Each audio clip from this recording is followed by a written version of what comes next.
Marcus Reed threw the sledgehammer through the kitchen wall at 2 in the morning, not because anything was broken, but because he had been staring at that wall for 40 minutes, and the alternative was sitting down on the floor and not getting back up. He was 38 years old. His hands were bleeding from a renovation job he'd pushed past midnight. His daughter was asleep upstairs, and the house was so quiet it had started sounding like something. He hit the wall, where the old plaster had been crumbling for 2 years, where he'd been meaning to get to it, and the impact traveled all the way up his arms and into his chest, and he stood there in the dust and the silence and breathed. Then his phone rang. And the next 7 days would prove that a man can tear down every wall in his house and still have no idea where he's hiding. Drop your city in the comments right now. I want to see how far this story travels. And if this is your first time here, hit that subscribe button and stay with me, because what happens inside that guest room is going to stay with you long after this video ends. Marcus stood in the ruins of his own kitchen wall and let the phone ring twice before he picked up. He already knew it was Daniel. Only 2 people called him after midnight: Daniel Collins and the property management company that represented 3 of his renovation contracts. And the property management company had enough sense not to call at 2 a.m. on a Tuesday. "You up?" Daniel said. "Define up." "I need a favor." Marcus looked at the hole in his wall. Plaster dust on his boots. His right knuckle was split along the second joint. "What kind of favor?" "The kind where you say yes before I finish explaining it." "That's not a kind of favor. That's a trap, Marcus." Daniel, a long exhale on the other end. Marcus set the sledgehammer against the baseboards and walked to the kitchen sink, turned the cold water on over his knuckles and waited. "Avery's moving to Atlanta," Daniel said. "She got the job. The supply chain position she's been chasing for 2 years, she got it. Starts Monday." "That's good news." "It is good news. The problem is her apartment isn't ready until next week. The complex had some kind of water damage situation on her floor. They pushed the move-in back 8 days. She's been in a hotel since Sunday, and she's already spent money she was saving for the deposit, and I told her you had the guest room." Marcus turned off the water. He looked at his knuckle. "I told her you had the guest room," Daniel said again. Slower this time, like he understood the weight of what he'd just placed on the counter between them. "What did she say?" "She said no. She said, I barely know that man, and she wasn't going to put herself in a stranger's house." I said, "You weren't a stranger. You were my best friend." She said, "That's the same thing with extra steps." I told her you were solid. "Marcus, I told her you were. You know how I talk about you." "I know how you talk." She still said no. "But she's going to run out of hotel money by Thursday, and she's too proud to tell me that, so I'm asking you." Marcus was quiet for a moment. He looked at the hole in the wall. He thought about the guest room, which had sat unused for 7 months since Daniel's mother had visited for Zoe's birthday. Clean sheets in the closet, a window that let in good light. No reason in the world to say no. "Call her back," Marcus said. "Tell her the room is available and she's not putting anybody out. Tell her my daughter is 7 years old and behaved and stays out of people's business. Tell her there are 2 full bathrooms and she'll have one to herself. She's going to say she doesn't want to be a burden. Tell her she's not. She's going to ask why you'd do this for someone you barely know. Tell her because you asked me. That should be enough." Another exhale. This one different, the kind that comes when a man realizes the favor he asked for is being given without conditions. "Marcus, thank you. Don't thank me. Fix your sister's situation and let me get back to my wall." "What wall?" "Good night, Daniel." He hung up and stood in the kitchen for another minute. He was not thinking about Avery Collins. He was thinking about the guest room, about the sheets that needed to be changed, about whether the extra towels were in the linen closet or the hallway cabinet. He was thinking practically. He was a practical man.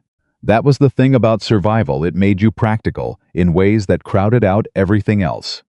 He changed the sheets at 2:45 in the morning. He did not ask himself why he was doing it at 2:45 in the morning instead of tomorrow. He had met Avery Collins exactly 4 times. The first time was at Daniel's mother's birthday dinner. 3 years back, a long table at a restaurant on Peachtree.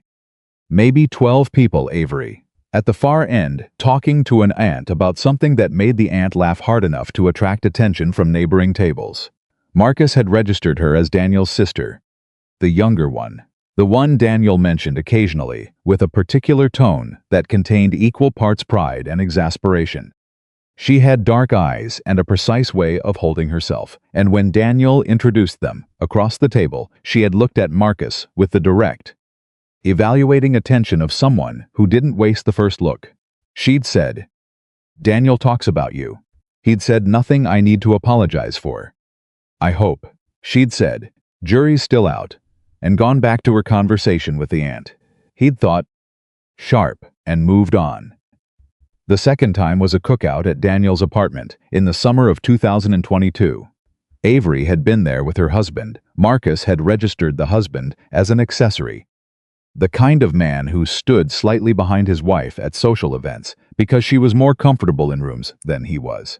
Marcus had talked to Avery for maybe 20 minutes about the Braves, which she followed with the detailed attention Hun actually watched of someone who actually watched the games rather than just collected team loyalty.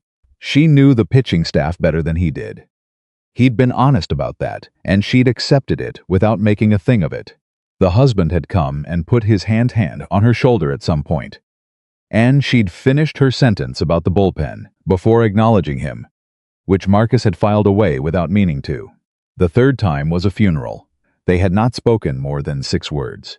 The fourth time was 2 years ago.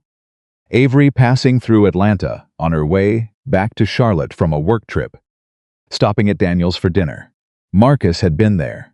Avery had been quieter than he remembered. Something had shifted in her. Some adjustment in the way she carried herself that he couldn't name precisely but could feel. The way you can feel when a room's acoustics have changed. The husband wasn't mentioned. Marcus didn't ask. After dinner, she had asked him a direct question about something he'd said about contract work, and she'd listened to the answer, the way very few people listened, not waiting for her turn, actually receiving what he was saying. Then she'd nodded and said, "That makes sense," and moved on. He'd thought, she's going through something, and moved on. That was the total inventory of his knowledge of Avery Collins. He told himself it was plenty for a guest room arrangement. He told himself that at 3:30 in the morning, while he finished the guest room and washed his hands and went to bed. Zoe found out at breakfast. She was 6 minutes into her cereal when Marcus said, "We're having a guest this week. Starting tonight." Zoe's spoon stopped. She looked up with the full attention she reserved for information that required processing. "Who?" "Mr. Daniel's sister. Her name is Avery." "How old?" 32. Zoe returned to her cereal. And Marcus could see the categorization happening. Guest not family. Adult not a kid's friend, temporary. Then, why is she staying here? Her apartment isn't ready yet. She needed somewhere safe, and you said yes. I said yes. Zoe ate 3 bites. Does she like animals? I don't know. We don't have animals. I know. But if she doesn't like animals, it tells you something about a person.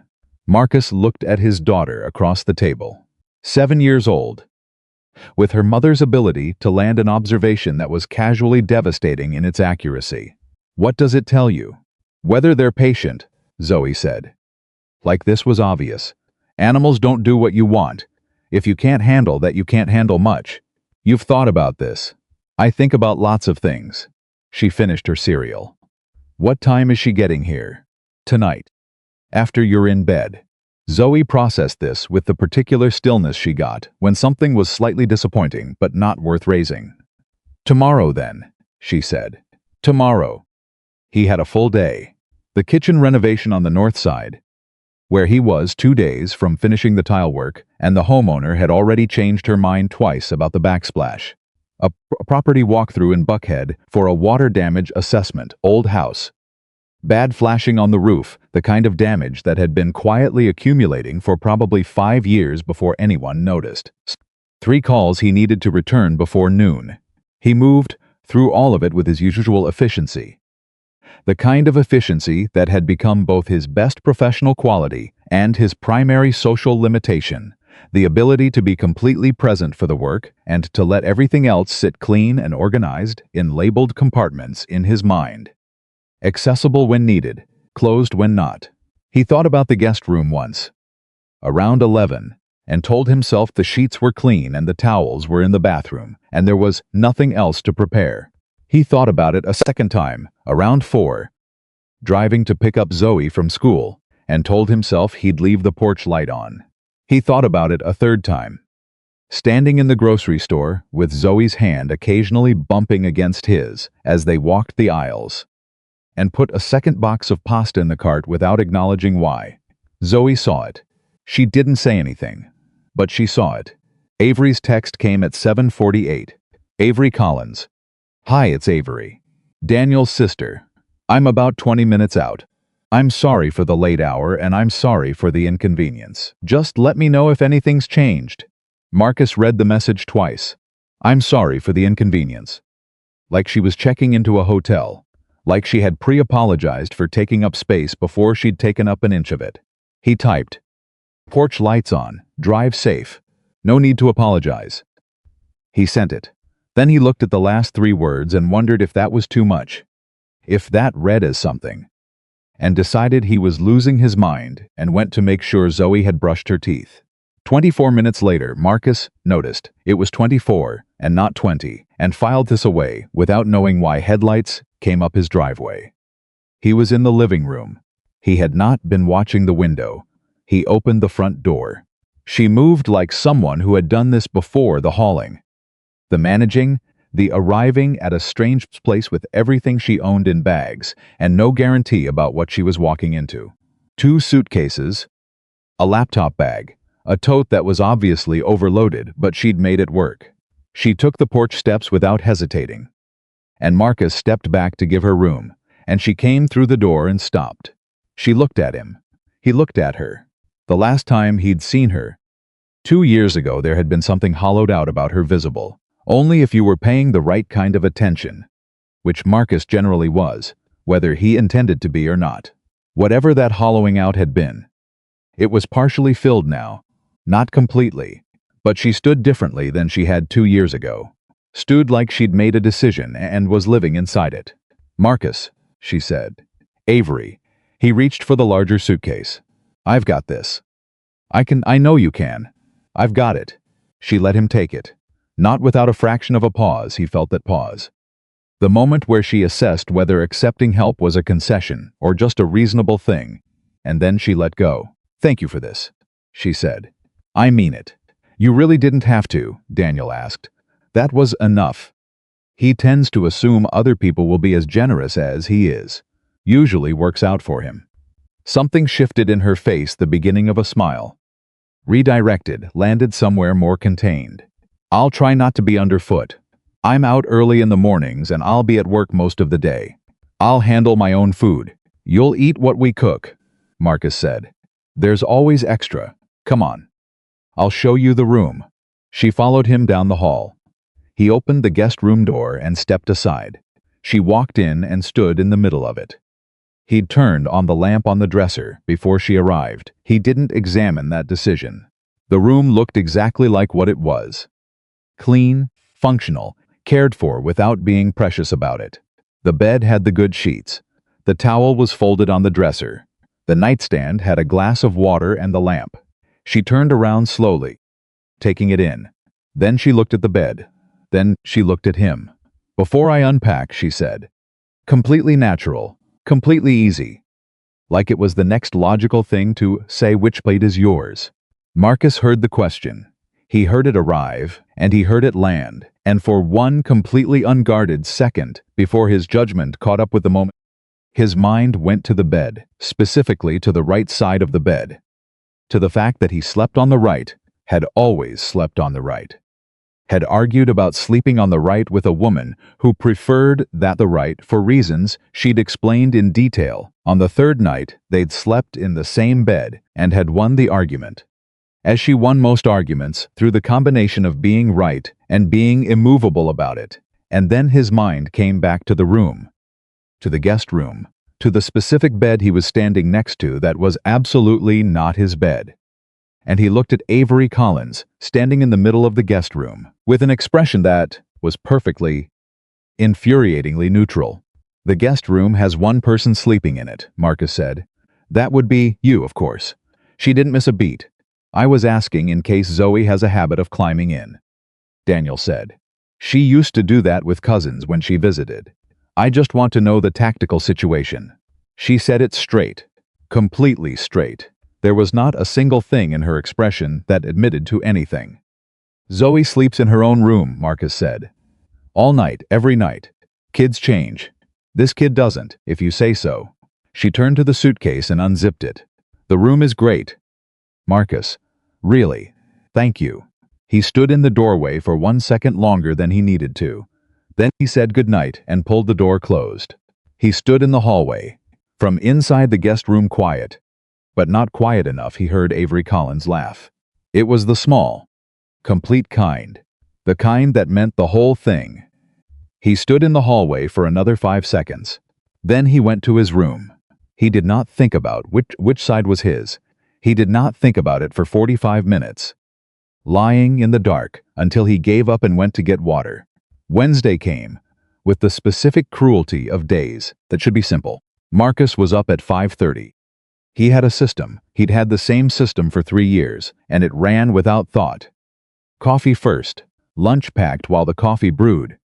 Breakfast started before Zoe came downstairs. The kitchen had a rhythm he'd built the way he built everything else, through repetition and attention and the slow accumulation of small correct choices. He was at the counter at 20. Sandwich first turkey, no mustard, because Zoe had reversed her position on mustard at some point during 2nd grade, and had never reversed back when he heard movement in the hallway. Avery came into the kitchen in work clothes, laptop bag over her shoulder, moving with the compressed efficiency of someone who was trying not to take up space. And she stopped when she saw Marcus at the counter. "I was going to get coffee," she said. "It's made." He nodded toward the pot without turning around. "Mugs are in the cabinet above." "Thank you. I'll be out of your way in 2 minutes." "You're not in my way," she got a mug. He heard the pour. He continued building Zoe's lunch. "Turkey?" she said. "Zoe's lunch. She doesn't like mustard? Not since 2nd grade. What happened in 2nd grade? A strong opinion. No explanation. Just a reversal and a closing of the subject." Avery was quiet for a moment. Then, "I did the same thing with mayonnaise at 9. Just finished with it. My mother thought it was a phase. It was not a phase." Marcus glanced over. She was standing with her mug, watching him work, and there was something in her face that was not quite amusement, and not quite recognition, something in between. Like she was cross-referencing information. "You're up early," he said. "I'm always up early. New job anxiety." She took a sip of the coffee. "This is very good coffee. It's just coffee." "No, it's not. This is intentional coffee. There's a difference." He didn't say anything. He flattened the sandwich bag and put it in Zoe's lunchbox. Reached for the fruit. "How long have you been doing this?" Avery asked. "Packing lunches?" "The whole thing." She gestured. A small motion that encompassed the kitchen, the lunchbox, the coffee, the pre-dawn hour, the whole operation. 3 years solo. A year before that where I thought I was solo, but Vivian's mother was helping more than I acknowledged. She nodded. She didn't say "I'm sorry," and she didn't say "that must have been hard," and she didn't say any of the things people said when that information landed. The things that were true and kind, and that Marcus had heard so many times they had stopped penetrating. She just nodded. Like she was receiving the information and putting it where it belonged. "Does it get easier?" she asked. "Some parts do." "Which parts?" He thought about it.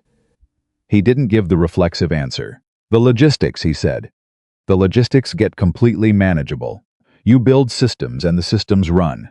What doesn't get easier is..." He stopped. "What?" He looked at her across the kitchen. She was holding her mug in both hands and watching him with the direct, uncomplicated attention he'd noticed 4 years ago and 2 years ago, and apparently still noticed. "The quiet," he said. "The logistics fill the day. The quiet fills everything else." She held his eyes for a moment. Then she said, "Yeah, just that, just the one word, and something in the way she said it told him she was not speaking hypothetically. The sounds of Zoe's feet on the stairs reached the kitchen, and both of them moved. Marcus back to the counter. Avery a step toward the hallway. And the moment closed the way, moments do cleanly. Like it had contained exactly what it was supposed to contain, and nothing more. Zoe appeared in the kitchen doorway in her pajamas. Hair sideways, looking at Avery with the focused, measuring attention of a child meeting someone whose category was not yet determined. Avery looked back. "You're Avery," Zoe said. "I am." "You're Zoe." "My dad said you're Mr. Daniel's sister." "I am that too." Zoe came fully into the kitchen and sat at her usual chair and looked at Avery for another 3 seconds with the unself-conscious evaluation that children perform before adults learn to disguise it. "Do you like animals?" Avery didn't hesitate. "Cats mostly, but dogs if they're not too loud about it." Zoe's expression shifted, some internal calculation completing. "Loud dogs are exhausting," she agreed. "They want too much." "Exactly." Zoe looked at Marcus, then back at Avery. Then she picked up her spoon and addressed the cereal Marcus had put in front of her without being asked. And the verdict was apparently rendered. Avery caught Marcus's eye. He looked away, but he'd seen it, the quick, private satisfaction in her face, the thing she did not make anything of. And the warmth of it sat in the kitchen alongside the coffee smell and the morning quiet, like something that had been there all along. She was gone before Zoe finished breakfast. Marcus drove Zoe to school, came back, went to work. He thought about the kitchen conversation twice during the day.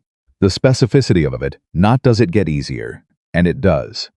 Don't worry, but which parts? The willingness to take the real answer instead of the comfortable one. Vivian had been like that. He stopped that thought immediately. He was not doing that. He was not making that comparison.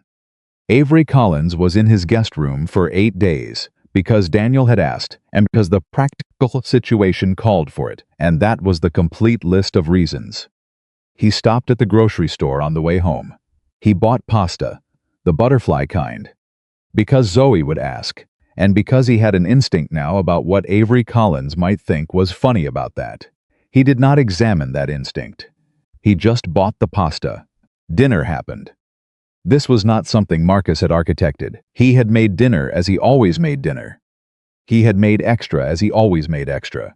And Avery had come through the door at 6:44 while the sauce was reducing, and Zoe was at the table with homework, and the house had smelled like garlic and tomatoes, and Marcus's "there's plenty without." Looking up from the stove. "Sit down," he said. "Zoe, show her where the plates are." "Top cabinet," Zoe said. Not looking up from her homework. "Left side. The good ones are on the right, but we don't use those." "What makes them good?" Avery asked. Opening the cabinet. "They're pretty," Zoe said. "But my dad says pretty things aren't for using. They're for looking at." She paused. I think that's wrong. I think pretty things should be used, or what's the point then?" Avery looked at Marcus with a very specific expression. "Get the regular ones," Marcus said. "Both of you." "I agree with Zoe," Avery said. "I know you do." He said it before he thought about whether to say it, which meant something, but he didn't stand around examining what it meant. They ate at the kitchen table. All 3 of them, and Zoe talked about multiplication tables and the injustice of her teacher's handwriting on the whiteboard, which she described in forensic detail, and Avery listened with the attention she apparently gave to most things, real attention, not polite attention, and asked questions that showed she'd actually been listening. And Zoe responded to this the way all children responded to being genuinely heard, which was to give more, to open further, to talk faster. Marcus watched it without making it obvious he was watching it. "She says the numbers look like they're falling over," Zoe said. "Like they're dizzy. Has anyone told her?" Avery asked. "You can't tell a teacher that." "Why not?" Zoe looked at her. "Because she's the teacher. Teachers are people. If their writing is causing problems with comprehension, that's instructional feedback, not an insult." Zoe absorbed this. What's instructional feedback? It's when you tell someone something useful about how they're doing their job so they can do it better. Who decides what's useful? Avery looked at Marcus across the table. He met her eyes. There was something in the moment that was warm and wry and quiet. And he looked down at his plate. "That's a genuinely good question," Avery told Zoe. "The short answer is, the person receiving the information, which is why you'd say it kindly. My dad always says you can say anything, if you say it right. Your dad is correct." "I know," Zoe said simply. Marcus looked up. Both of them were looking at him. "Continue eating," he said. After Zoe was in bed, Marcus stood at the kitchen sink and looked at the backyard and knew, with a particular certainty that arrived in the body before the mind had processed it, that something was happening that he had not planned for and was not equipped to manage by the tools he'd built for himself over the last 4 years. This was a problem. He was a methodical man. He approached problems the way he approached houses you walked through. You identified the structural issues. You made a plan. You worked the plan. Emotion was not excluded from this process. Emotion was data, same as anything else. You acknowledged it. You assessed what it was telling you. You decided what to do with it. What he could not do was stand at the sink and pretend the last 12 hours had been ordinary. The question in the guest room doorway. The kitchen conversation at 6:20, dinner. Her real attention when Zoe talked. The way she'd caught his eye at the table and held it for 1 second before he looked away. None of it was dramatic. None of it was anything he could point to and say, "That is the thing. That is the exact moment." It was accumulation. It was the particular way that proximity and attention and ordinary life combined to do something that neither person had agreed to, and both persons were now responsible for navigating. He heard her come into the kitchen. He didn't turn around. "I was going to wash the dishes," she said. "I'll do them. Let me help." She came to stand beside him at the sink. "You cooked. It's the least I can do. You're a guest. You said that this morning. I'm also a person who doesn't like owing things." He looked at her. She looked back with the expression that he was beginning to understand was her operating state direct. Calm, slightly amused by something she wasn't sharing. "Fine," he said. She walked, dried. They moved through it without talking for a minute.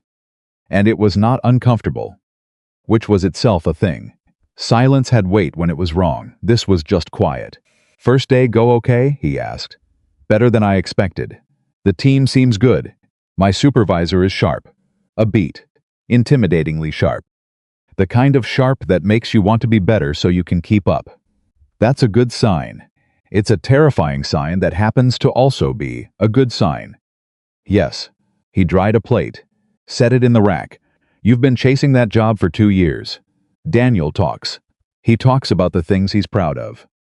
She handed him the next plate, and he registered that she'd stopped moving for just a second before she handed it over. "He talks about you too," she said. "Has for years. Marcus this, Marcus that. Marcus fixed the thing. Marcus said the thing. Marcus." She stopped, glanced sideways. "You're a fixed point for him. You know that? I know he's one for me. That's rare." She said it quietly. "Men who are honest about needing each other. That's actually rare." He didn't say anything. "My ex-husband had friends," she said, in a tone that made clear she was choosing this territory carefully. "He had people around him all the time, but I don't think any of them knew him. Not actually. They knew the version he performed for them." She paused. "I was married for 4 years and I'm not sure I knew him either. Which is a particular kind of failure I've spent 2 years trying to stop blaming myself for." Marcus set a bowl on the counter. "Was it your failure? It takes 2 to build something. It takes 2 to miss it falling apart." She washed the last cup. "But I made choices that looked like staying when they were actually just not leaving. There's a difference. I know that now." "There is a difference," Marcus said. She handed him the cup and looked at him. "You're easy to talk to. I didn't expect that." "What did you expect?"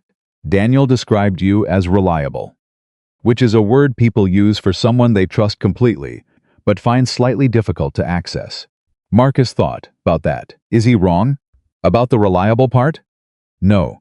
She reached for the dish towel on the counter to dry her hands. About the difficult to access part, I don't know yet.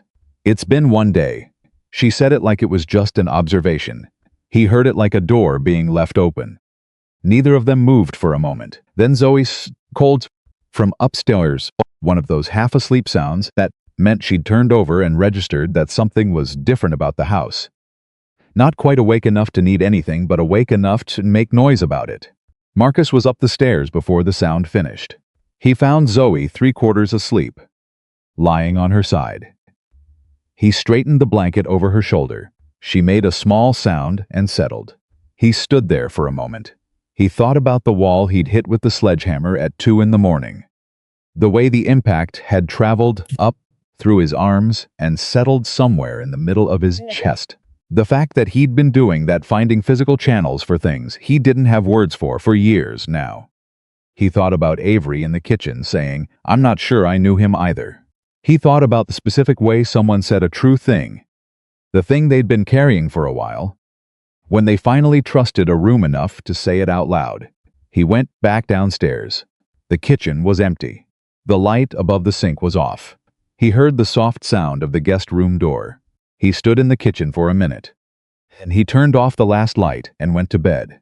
He lay on his side, the right side, because that was always the right side, and he looked at the wall. He did not think about the left side. He was aware, in the way that you became aware of a sound, only after you'd been hearing it for a while without registering it, that the house felt different than it had this morning. Not wrong, not uncomfortable, just less quiet. And the thing about the quiet was that Marcus had built a life inside of it. He had built systems and routines and the particular shape of competence around the space the quiet occupied. He was good at the quiet. He had made himself good at it because the alternative was admitting it was something he was enduring rather than choosing. Avery Collins had been in his house for one day, and the quiet had changed. He did not know what to do with that. He lay in the dark and listened to the house and thought about a woman who asked which side was his, who said it in a tone that was perfectly neutral and left him with no footing whatsoever, who washed dishes like she was making a point about owing nothing, who talked to his daughter like Zoe's thoughts mattered. He thought about Daniel. The thought arrived fully formed and sat there with all its weight. Daniel Collins, his best friend for 16 years. The man who had shown up the week Vivian died and had not left for 4 days. The man who had driven Zoe to school when Marcus couldn't move. The man who called every week without needing a reason. His best friend's sister. Marcus closed his eyes. The house was quiet, different quiet than before. And Marcus Reed, who had built a life on enduring the right side of quiet, lay in the dark and understood that the next 7 days were going to require a kind of strength he hadn't needed to use in a very long time.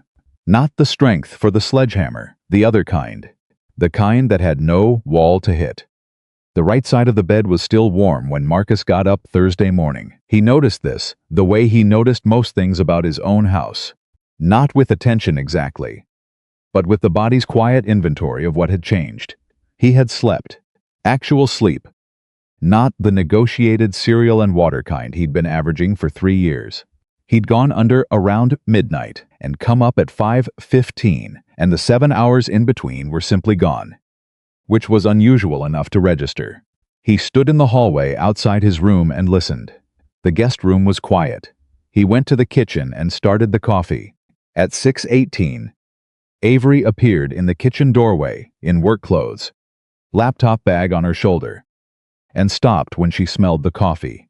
"You're doing it again," she said. "Making coffee in my own kitchen? Having it ready before a person reasonably needs it."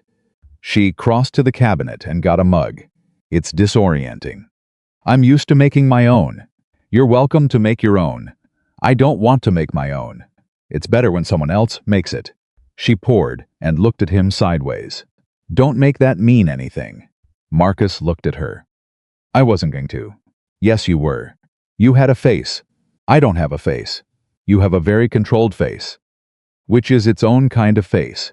She took a sip, closed her eyes for 1 second. "This is genuinely excellent coffee." "Marcus, it's the same coffee as yesterday." "Yesterday it was also excellent. I was being polite. Today I'm being honest." She opened her eyes. "There's a difference." He went back to Zoe's lunch. He heard her behind him, the small movements of someone managing their presence. taking up exactly the space they needed, and no more. He had noticed this about her in the last 2 days. She moved through his house with a specific intentionality, like she was aware that the house had a shape to it before she arrived, and she was working around that shape rather than remaking it. Most people walked into a space and unconsciously colonized it. Avery walked in like she'd asked permission first. "You don't have to do that," he said, without turning around. "Do what? Move like you're apologizing." A pause. The sound of her mug being set on the counter. "Am I doing that since you got here?" Another pause. Longer. "I didn't realize. I know." He sealed the sandwich bag. "You're not underfoot. You're not inconvenient. You don't have to earn the room." He heard her breathe. Just one breath, with something in it, not quite caught, not quite released. "The last place I lived," she said quietly, "I spent 4 years earning rooms." He turned around then. She was looking at the counter, not at him, both hands wrapped around her mug, the laptop bag still on her shoulder, like she hadn't decided yet whether to stay or go. "You're not there anymore," Marcus said. She looked up. He held her eyes. "You're in Atlanta. This is a different house." She held his eyes for 3 full seconds. Then something in her face settled, not relaxed exactly, but decided. She set the mug down, adjusted the strap of her laptop bag, and said, "Thank you for the coffee, Marcus." Every morning. She left, and Marcus stood at the counter and understood that whatever was happening between them was not going to be managed the way he managed other things. It was not going to stay in its labeled compartment. It was already moving. He told himself to be careful. He told himself that 6 more days were perfectly manageable if he kept his head right. He told himself Daniel's name 3 times, deliberately, like a calibration. Then he finished making Zoe's lunch. Teichsmers. 9:20. By Thursday evening, the house had developed a rhythm. This was the thing Marcus hadn't anticipated and couldn't explain to anyone who hadn't lived it the way 2 people in proximity, moving through the same small geography of kitchen and hallway and living room, unconsciously began to sync, not because they were trying to, because the house had a shape and the day had a shape, and there were only so many ways to move through both of them. Avery was home by 6:30. She went to the guest room first, came out 15 minutes later in something more comfortable, and appeared in the kitchen the way she had the night before, not intruding, just arriving. Marcus was at the stove. "Zo, hard day or good day?" Zoe asked without looking up from her homework. Avery stopped. "What?" "My dad always asks that when he gets home. Hard day or good day?" Avery looked at Marcus. He kept his eyes on the stove. "Good day," Avery said. "My supervisor showed me a problem in the supply chain model and asked how I'd solve it. I gave her my answer, and she said that was one approach and asked if I'd considered 3 others. I hadn't." "Did that feel bad?" Zoe asked. "It felt like I was exactly where I was supposed to be." Avery sat down at the table, across from Zoe. "The best situations put you slightly past the edge of your comfort. It means you're growing." Zoe looked up. "What if you fall off the edge? Then you find out you can climb." Zoe processed this. "That's scary." "Yes. But you do it anyway?" "Every day," Avery said. "That's the whole job." Zoe returned to her homework. Avery looked up at Marcus across the kitchen. He was looking at her. He looked back at the stove. "Multiplication again?" Avery asked Zoe. "The 6s. The 6s are aggressive, they really are. The trick is 6 times anything even ends the same digit.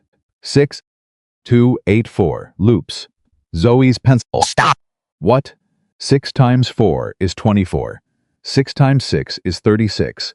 6 times 8 is 48. The last digits go 2. 4, 6, 8.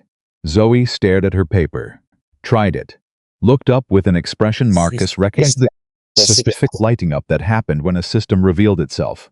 Why didn't my teacher say that? Because not everyone was taught the patterns. They were just taught the answers. Zoe wrote something in the margin of her homework. Looked at it. Looked at Avery. "Do the other numbers have tricks? All of them. Can you teach me?" Avery glanced at Marcus again. He raised one eyebrow, a small movement. "Barely there, that said your call." She looked back at Zoe. "After dinner," she said. "Teichsmers." 14:35. After dinner, they sat at the kitchen table for 40 minutes and went through every multiplication table from 6 to 9, and Avery turned each one into a pattern, a logic, a system that could be understood rather than merely memorized. And Zoe absorbed it with the focused intensity of a child who had been waiting for someone to explain how the numbers actually worked. Marcus washed the dishes. He listened. He told himself he was just in the kitchen. He told himself that completely. 6 times 7, Avery said. 42, Zoe said. Almost immediately. How? Because 6 and 7 are 42, 6. 7, 42, they go together. Exactly. Now 8 times 7. 56. 'Cause 5. 6, 7, 8, they're in order. You got it. I got it. Zoe looked at Marcus. Did you hear that? I heard it. Did you already know that trick? He looked over his shoulder from the sink. Your mother taught me that one. The kitchen went quiet. Not the uncomfortable kind. The kind that had something in it: memory. Presence. The specific weight of a person who wasn't there, but was somehow still in the room. Zoe had her mother's eyes, and Marcus said Vivian's name rarely, carefully, when it was real and not reflexive. And this was real. Zoe looked at her paper. Mom was good at math. Better than me. She would have liked the tricks. She probably already knew them. Zoe smiled at her homework, not a big smile. The small private kind she got when she was holding something that belonged to her. Then she went back to the 6s. Avery did not say anything. She caught Marcus's eye once.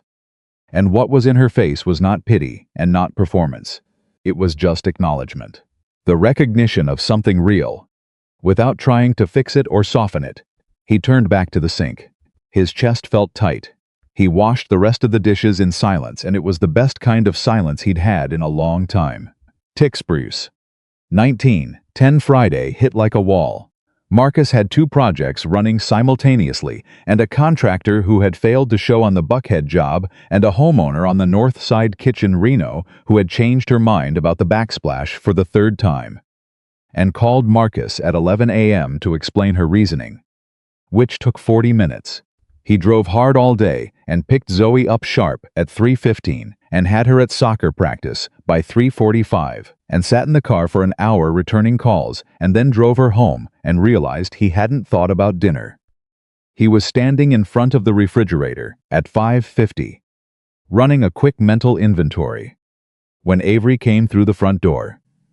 She looked at him at the open refrigerator, looked at the open refrigerator, looked back at him. What are we working with? She said. Eggs. Half a block of cheddar. Leftover rice from Tuesday. Okay. She set her bag down and came to the refrigerator and looked. Bell peppers. Top drawer. Onion cabinet.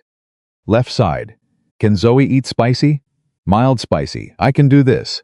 She stepped past him to the stove. Sit down, Marcus looked at her. You've been on your feet since before 6, she said. You have the face of a man who hasn't eaten since breakfast. Sit, I'm cooking, you don't have to. Marcus? She turned and looked at him. Direct. Steady, with the specific quality of someone who was not asking. Sit down. He sat down. He did not know when the last time was that someone had told him to sit down and he had simply done it. He sat at his own kitchen table and watched Avery Collins move through his kitchen, with the confident efficiency of someone who cooked the way she did everything else without apology. Without hesitation, finding the things she needed and using them. Seasoning, she called. Not turning around. Cabinet over the microwave. Left side is everyday. Right side is specialty. She found the cumin, found the paprika, found the specific salt Marcus bought because the kosher salt on the bottom shelf was a difference he decided was worth the extra $2, and she didn't ask about it. She just used it. Because apparently she had noticed. Zoe appeared from upstairs and stopped in the kitchen doorway. She looked at Avery at the stove. She looked at Marcus sitting at the table. She looked at Marcus sitting at the table for an extra second. Like this required processing. Are you sitting down? Zoe asked. I'm sitting down, Marcus confirmed. Why? Avery's cooking. Zoe looked at Avery. Is he sick? He's tired, Avery said, which is allowed. Zoe came to the table and sat next to Marcus and looked at him with the sideways attention she used when she was trying to determine something without being obvious about it. Then she put her hand on his arm, small, Matter of fact, just resting there, and said, "I'll set the table." Marcus looked at his daughter's hand on his arm. He had not been taken care of in so long that he'd forgotten it had a physical feeling. It was warm. That was all. It was just warm. He did not say anything. He set his hand over Zoe's for 1 second. Across the kitchen, Avery was not looking at them, but he saw her shoulders settle. Tixpers. 24. The fried rice was better than anything Marcus had made from those ingredients. He did not say this out loud because it would have meant admitting it. But Zoe had no such compunction. "This is better than Dad's," Zoe said. Midway through the first serving, "Zoe," Marcus said. "What?" "It is. It's different," Avery said. "Not better. Just different spice profile. It tastes better." Marcus pointed his fork at Zoe. "The cook who makes dinner deserves a fair judgment." "You didn't cook dinner tonight," Zoe pointed out. Avery covered her mouth with her hand. Marcus looked at the ceiling. "It's very good," he said finally. "The rice is good." "Thank you," Avery said. And there was laughter under it that she was barely holding. "I'm glad someone is amused." "I'm not amused. I'm deeply professional about this." He stopped.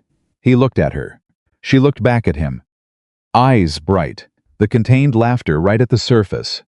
And something happened in that moment that had been building all week, not anything that could be named or pointed to.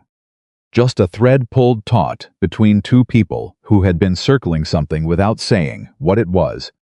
And the thread pulled tight and held. He looked back at his plate. "I'll do the dishes," he said. "You cooked 2 nights," Avery said. "I'll do them." "We'll both do them," Zoe said gravely. "That's fair." They both looked at her. "What?" Zoe's. 29:15 after Zoe was asleep. Marcus was in the living room with a work folder open on the coffee table when Avery came out of the guest room and stopped in the hallway. "I won't disturb you," she said. "You're not." He looked up. "Where are you going?" "Water." "Then back to work. I have a model to finish for Monday. Sit down. You don't have to disappear to the guest room every evening." She looked at him. "I'm not disappearing. I'm being respectful of your space. My space is a living room with a couch. There are 2 cushions." She stood there for another second, then came in and sat on the end of the couch opposite him, tucking her feet under her, opening her laptop. They worked in the same room. His papers, her screen, the lamp between them, the particular quiet of 2 people who had stopped needing to perform comfort and had just arrived at it. It took 20 minutes. 20 minutes of actual quiet before Marcus looked up and said, "What's the model?" "Supply chain efficiency. Trying to find the lag point in the distribution network." She turned the laptop so he could see a grid of nodes and connections. Some flagged in red.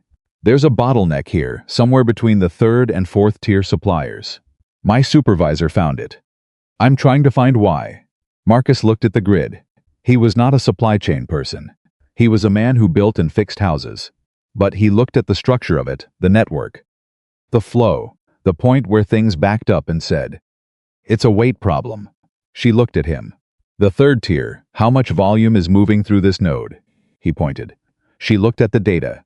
"Significantly more than the 4th. The 4th isn't slow. The 3rd is overloaded. You're measuring the backup downstream, but the cause is the bottleneck upstream holding too much." He sat back. "It's not the lag. It's the load." Avery stared at her screen. Her fingers moved. Numbers changed.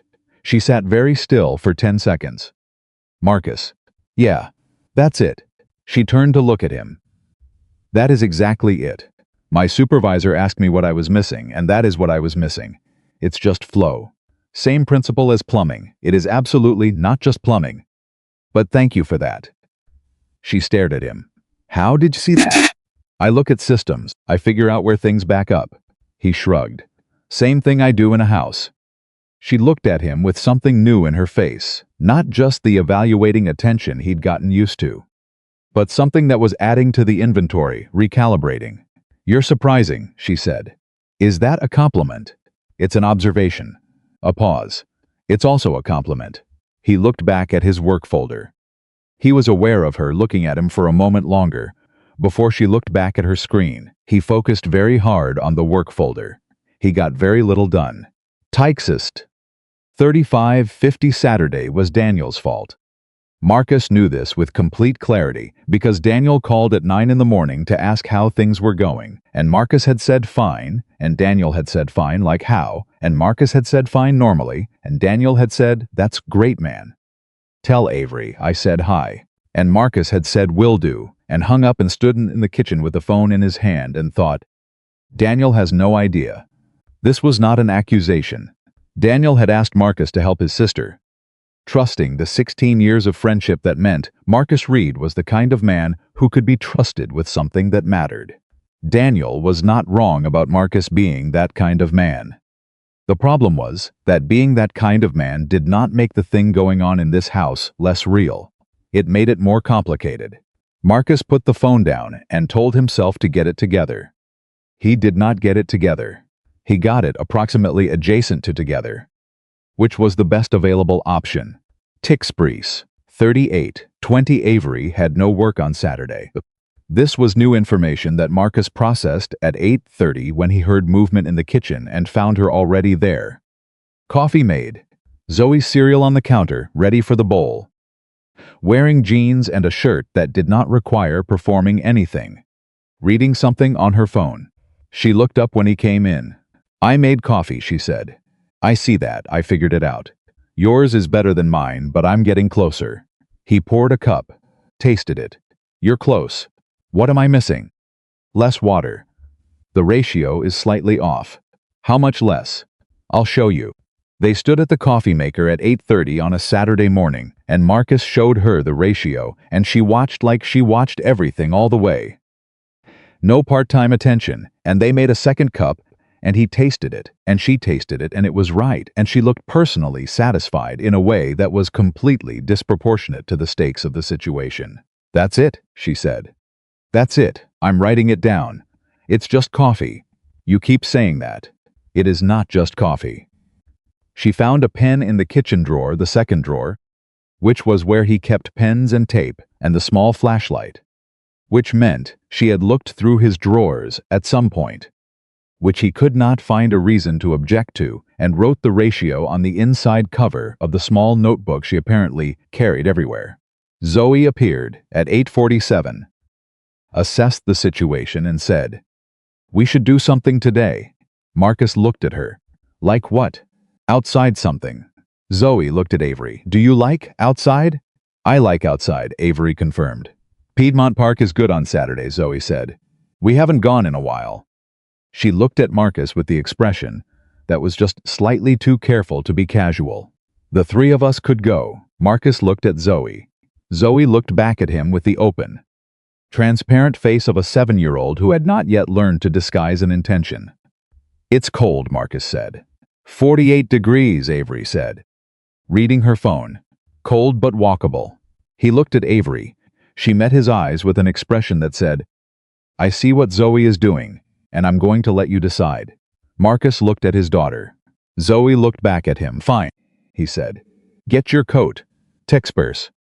43:15 Piedmont Park on a Saturday in late October was full of Atlanta, doing exactly what Atlanta did in good cold weather: walkers. Joggers. A group of older men playing chess at the stone tables. A family with a dog that Zoe identified as a golden doodle from 40 yards out and assessed as loud but manageable. They walked. Zoe moved ahead of them, the way children did, not running, but not walking. That particular child pace that required occasional adjustment from the adults to keep up. Marcus and Avery walked beside each other. Close enough because the path required it. Far enough because it didn't. "How is she with the loss?"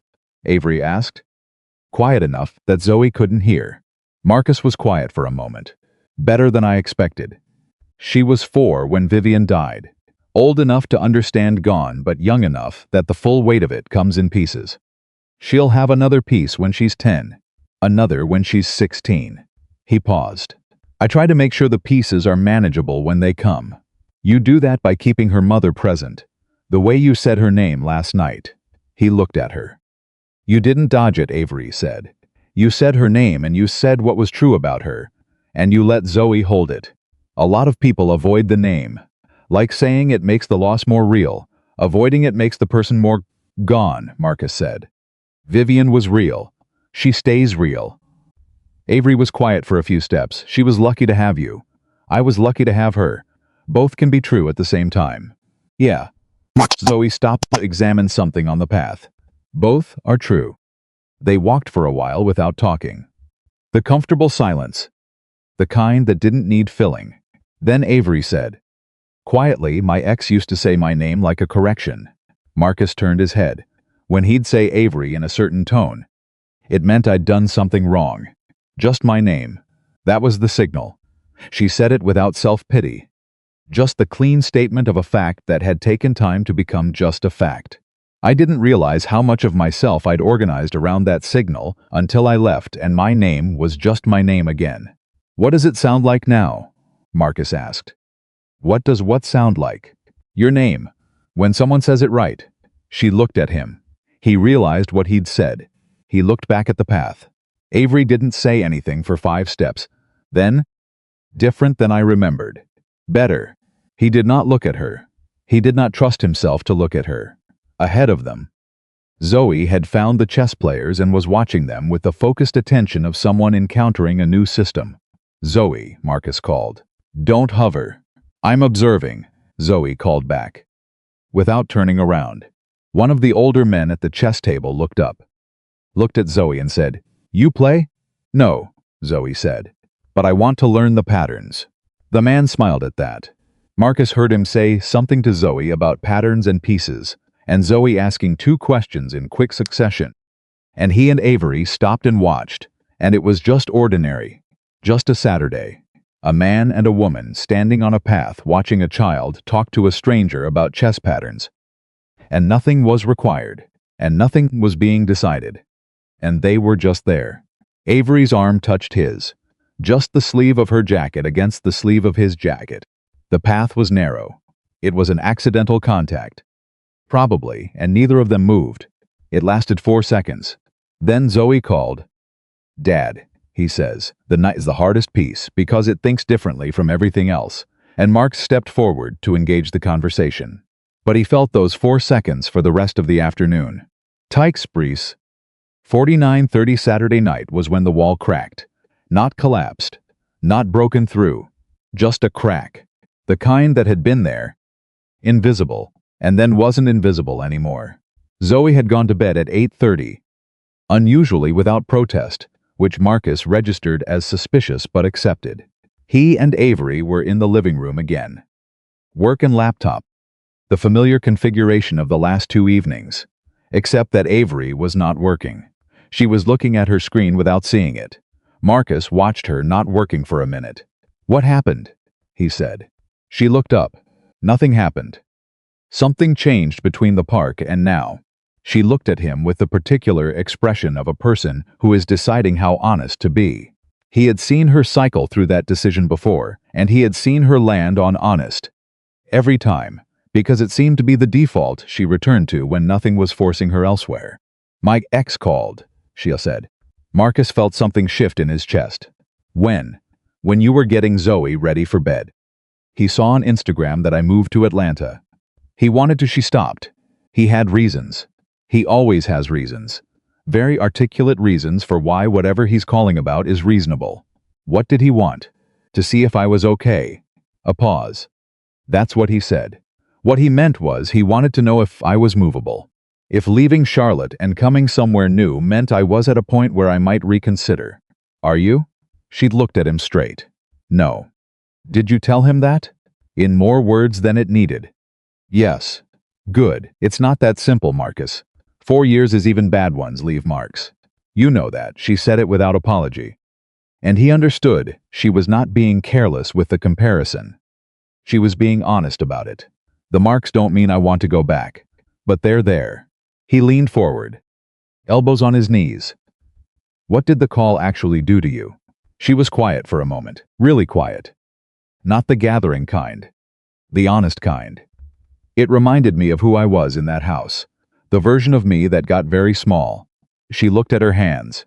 I've spent 2 years getting bigger again, and one phone call doesn't take that back. But she stopped. It reaches back in, Marcus said. She looked up. "You built something new," he said. "But the old address still exists. He calls and the old address picks up before you can stop it." She stared at him. "Yes, that's exactly what it does. It'll stop. You sound sure.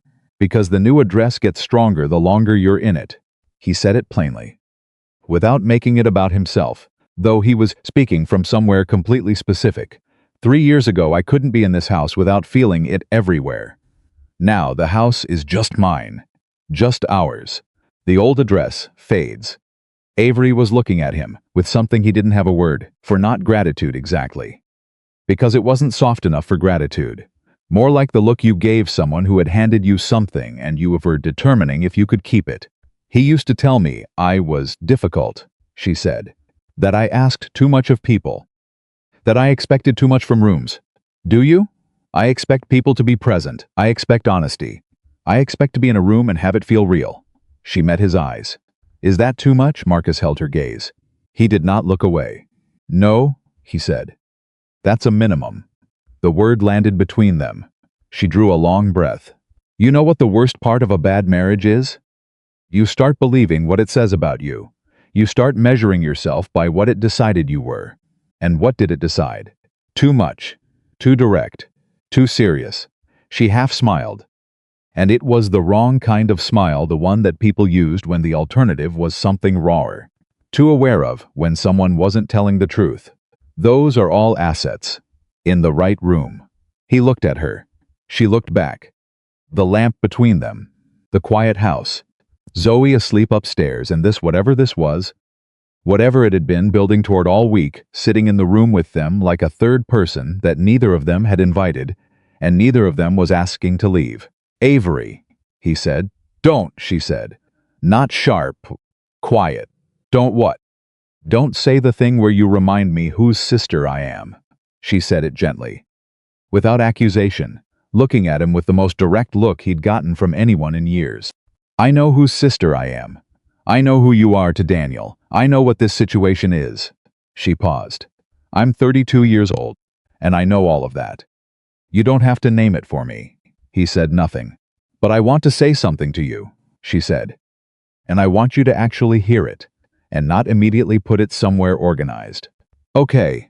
You are the first person in 2 years who has made me feel like my size is right." She said it plainly. "Not too much. Not too little. Right. And I don't know what to do with that. And I'm not asking you to do anything with it. I'm just—" She stopped. "I wanted you to know that because you've been kind to me in a house that didn't have to be kind to me. And you should know that it mattered." Marcus sat with it.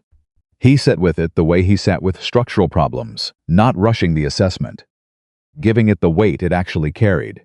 Then he said, "You made my daughter understand the sixes." She blinked. "And you figured out the bottleneck in your model. And you made fried rice from eggs and leftover rice that my daughter has already asked about, twice." He looked at her. "You're not too much, Avery. You're exactly the right amount. You always were. Someone just told you different for long enough that you believed it." She looked at him for a long moment. Then she said, very quietly, "Okay, just that, just okay." And they sat in the living room for another hour. Not talking much. Work and laptop, and the lamp between them. And the crack in the wall held its shape, visible now to both of them. And neither of them reached for it. Not tonight. Tonight was just being in the room together, and knowing it was real. And for two people who had both spent years in rooms that weren't real, that was not a small thing. That was everything. Tixmers. 5740 Sunday morning. Marcus stood in the hallway outside the guest room door with a cup of coffee in each hand and stood there for 30 seconds before he knocked. Avery opened the door. She looked at the 2 cups, looked at him. He held out the one in his right hand. She took it. "The ratio's right," he said. She tasted it. "You made mine the same way," she said. "Same coffee. Same kitchen." He met her eyes. Different person doesn't mean different standard. She looked at him over the rim of the cup. He held the look. And Marcus Reed, who had built every wall in his life with the patience and precision of a man who knew exactly what he was doing, stood in his own hallway on a Sunday morning and understood, for the first time in 4 years, that some walls were not built to last. Some walls were built to come down. The question was whether he was brave enough to let this one go. And he didn't have the answer yet, but he was starting to know what the question actually was. Sunday evening arrived the way the best and worst things did, quietly, without announcement, wearing the face of an ordinary day. Marcus had spent Sunday doing what he did when his mind needed to be somewhere it could work. Without interference, he fixed things. The fence section on the east side, that had needed attention for 2 months, finally got it. A cabinet hinge in the kitchen that had been slightly off for 6 weeks. The second bathroom faucet that ran 3 degrees too cold because the mixing valve had drifted. He moved through the house with his tools and his hands and his complete physical presence, and he let the work be the whole thing, the way he'd learned to do. Avery took Zoe to the farmer's market 2 miles away. This had not been Marcus's idea, and it had not been Avery's idea. It had been Zoe's idea. Proposed at breakfast, with the careful casualness of a 7-year-old who had been thinking about it since the night before. She had looked at Avery and said, "The Saturday market runs Sunday too, through November," and Avery had said, "I didn't know that," and Zoe had said, "I could show you," and Marcus had watched the exchange and understood that his daughter had, in her own quiet 7-year-old way, decided something. He hadn't stopped them. He wasn't sure he could have. They came back 2 hours later with a bag of apples, something in a paper wrapper that turned out to be a local honey, and Zoe talking at full speed about a man who had 3 different kinds of sweet potatoes, and the difference between them, which she had documented in the small notebook she carried, for facts she considered worth keeping. Avery had listened to all of it. She caught Marcus's eye when they came in, and the look said, "She is extraordinary, your daughter." He knew that. He just needed someone else to see it, said plainly. He went back to the fence. He worked until his shoulders ached and his mind had run out of ways to outmaneuver itself. And then he came inside and washed up, and they made dinner together. All 3 of them. Zoe assigned to the salad, which she approached with the seriousness of a project. Marcus on the protein, Avery on the rice and the sauce. And the kitchen had noise in it, real noise, the productive kind. The kind that meant people were actually in a space, rather than just occupying it. It was the best Sunday Marcus had had in longer than he could honestly say. That was the part that scared him, not the feeling, the honesty of it. He was not a man who lied to himself about large things. Small things. Sure, the pretense that the quiet was fine, the performance of being completely sufficient, the daily maintenance of the fiction that 4 years of building a life alone had left nothing behind that needed tending. He was capable of those small operational deceits. But the large thing, the actual true temperature of his life, he had always known. And the true temperature of Sunday was, this was good. This was the shape of something worth having. And in 2 days, Avery Collins was moving into her apartment. He set the table and called Zoe for dinner, and did not say any of this. The night was good. The dinner was good. Zoe fell asleep before 8, which was early enough that Marcus checked her forehead out of habit and found it normal. Just tired from the market. From the good kind of day. He tucked her in. He stood in the hallway. From the living room he could hear the small sounds of Avery at her laptop. He stood in the hallway between his daughter's room and the living room, and he thought about the crack in the wall. The one that had been visible since Saturday night. The one they had both seen and neither of them had touched. He went to the living room. He sat down. Karn. They worked in the same room for the last time before her apartment was ready, and neither of them said that was what it. But both of them knew, and the knowing sat in the room with the lamp and the quiet, and the last ordinary Sunday evening of whatever this week had been. At 10:15, Avery closed her laptop. She looked at him. "I want to ask you something," she said, "and I want you to answer it honestly, not helpfully." He set his folder down. "Okay, do you always run away when something starts to matter?" The question arrived like a hand laid flat on a table, no softening. No decoration. Just the thing itself. Marcus looked at her. He thought about the careful distances he'd maintained, the deliberate returns to practical topics when the conversation moved somewhere real, The way he found reasons to stand at the sink, to go check on Zoe, to busy his hands with something that could be pointed to. He thought about all the weeks and months and years of being very good at being alone and telling himself that was the same as being okay. He said nothing for 15 seconds. "Yeah," he said, "I do." Avery nodded. Not triumphant, not satisfied, just receiving the answer he'd given her. "Why?" she said. "Because when something matters and it leaves, the amount it mattered is the same as the amount it costs." He said it plainly, the way he said true things, without dressing them. "I know what that costs. I paid it. I don't," he stopped. "I'm not looking to pay it again." She held his eyes. "So you don't let anything matter. I let Zoe matter. That's not the same thing, and you know it." He did know it. Marcus. She said his name the way she said it, without correction in it, just his name as itself. "I'm not asking you to promise anything. I'm asking you to stop pretending you don't feel what you feel, because you do, and I do. And we have been very politely arranging ourselves around that fact for 6 days, and I'm tired of the arrangement." He looked at her across the lamp. "My apartment is ready Tuesday," she said. "I'm leaving Tuesday.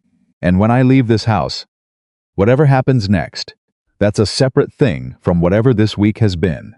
But I'm not walking out of here Tuesday without knowing you know what this was." "What was it?" he said quietly. She held his gaze and said, "The first time in a long time that I felt like the right size in a room." He had said those words to her Saturday night. About her. Now she was returning them like a mirror. He sat with it. Then he said, very quietly, "Same." She exhaled. Not a dramatic exhale, just a release. The kind that came when something you'd been holding finally found somewhere to go. "Okay," she said. "Okay," he said. And that was where Monday found them, not resolved, not decided, but honest, which was farther than either of them had gotten in a long time. Monday morning started normally. Marcus was at the counter at 6:20. Coffee made. Zoe's lunch in progress. The system running the way it ran. He was packing the fruit when he heard a sound from upstairs that was not the usual sound. Not footsteps. Not the creak of Zoe's door. A cough, followed by a small, unhappy sound. He was up the stairs before he thought about it. Zoe was sitting up in bed with the specific posture of a child whose body had decided to stage a significant protest. Eyes glassy, cheeks flushed, breathing through her mouth. Marcus pressed his hand to her forehead. The fever was there. 102. Maybe 103. He could tell before the thermometer confirmed it 102.6. Because he'd been reading this particular body's temperature for 7 years, and he knew the signs the way he knew every sound his house made. "My throat hurts," Zoe said. "I know. Baby. Am I sick?" "You are." She looked at him with the expression she got when she was sick, and her defenses were down, and she was just a small person who felt terrible and needed her person. "Can you stay home?" He was already doing the calculation, the Buckhead job. The contractor who was finally showing up. The homeowner who had a site walk scheduled. 3 calls to reschedule. An hour of rearrangement. "Yes," he said. The relief on her face made every rescheduled call worth it. He had her in the armchair in his room, wrapped in the good blanket, with water on the nightstand. By the time Avery appeared in the doorway, she looked at Zoe, looked at Marcus. "What do you need?" "You don't need to." "Marcus, what do you need?" He stopped. He thought, "She needs children's ibuprofen. We're out. And she'll want soup around 10. I have to make calls. I'll get the ibuprofen." Avery was already moving. "I saw a pharmacy 2 blocks from here. I'll be back in 15 minutes. She was back in 12. She handed him the ibuprofen. Then she sat next to Zoe's chair without being asked. Opened her laptop. She was clearly working. She had the supply chain model open and stayed. Marcus made his calls. He watched her. In the time between calls, sitting next to his sick daughter and working. Occasionally saying something quiet to Zoe.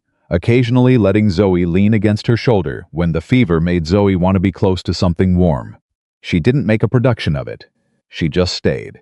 By 10 o'clock, Marcus had rescheduled everything, and Avery had moved to the kitchen, and the apartment was the full smell of chicken soup from scratch. He appeared in the kitchen doorway and looked at her at his stove. "My supervisor gave me remote access today," she said without turning around. "I told her there was a family situation." She said fine. She finally looked over her shoulder. "Don't argue with me about the soup." He did not argue about the soup. He sat at the kitchen table and rubbed both hands over his face and sat there for a moment in the particular exhaustion of single parenthood, not the physical kind, but the weight of being the only one, the always only one. The person for whom there was no backup system, no second responder. No one to absorb 30 seconds of the load while you breathed. Except that today there was. Today, without negotiation or obligation there was. "Marcus," Avery said. He looked up. She was at the stove, not looking at him. "When did you last have someone in your corner?" He opened his mouth. She said. "Honest. Not helpful."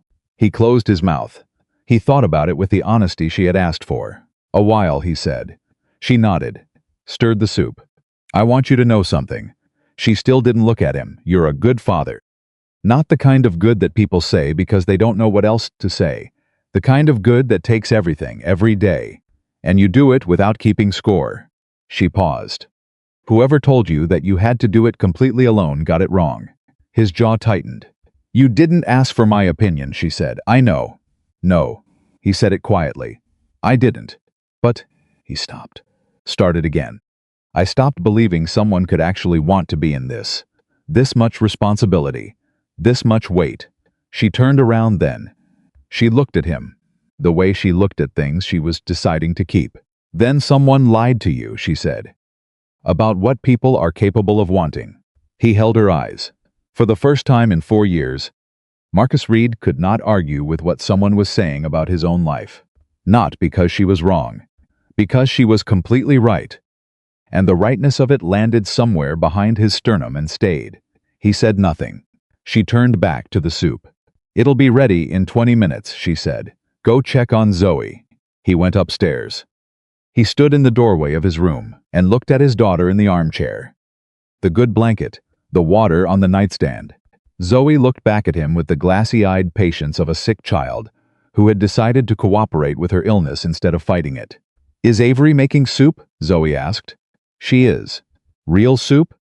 Or canned soup, real soup?" Zoe closed her eyes. "Good." Marcus sat on the edge of the bed closest to the chair. "You okay?" "I feel terrible." "I know, but not as terrible as before." "Because of the ibuprofen." "Because someone else is here," Zoe said. Eyes still closed. Then, with the directness that Marcus had never successfully talked her out of.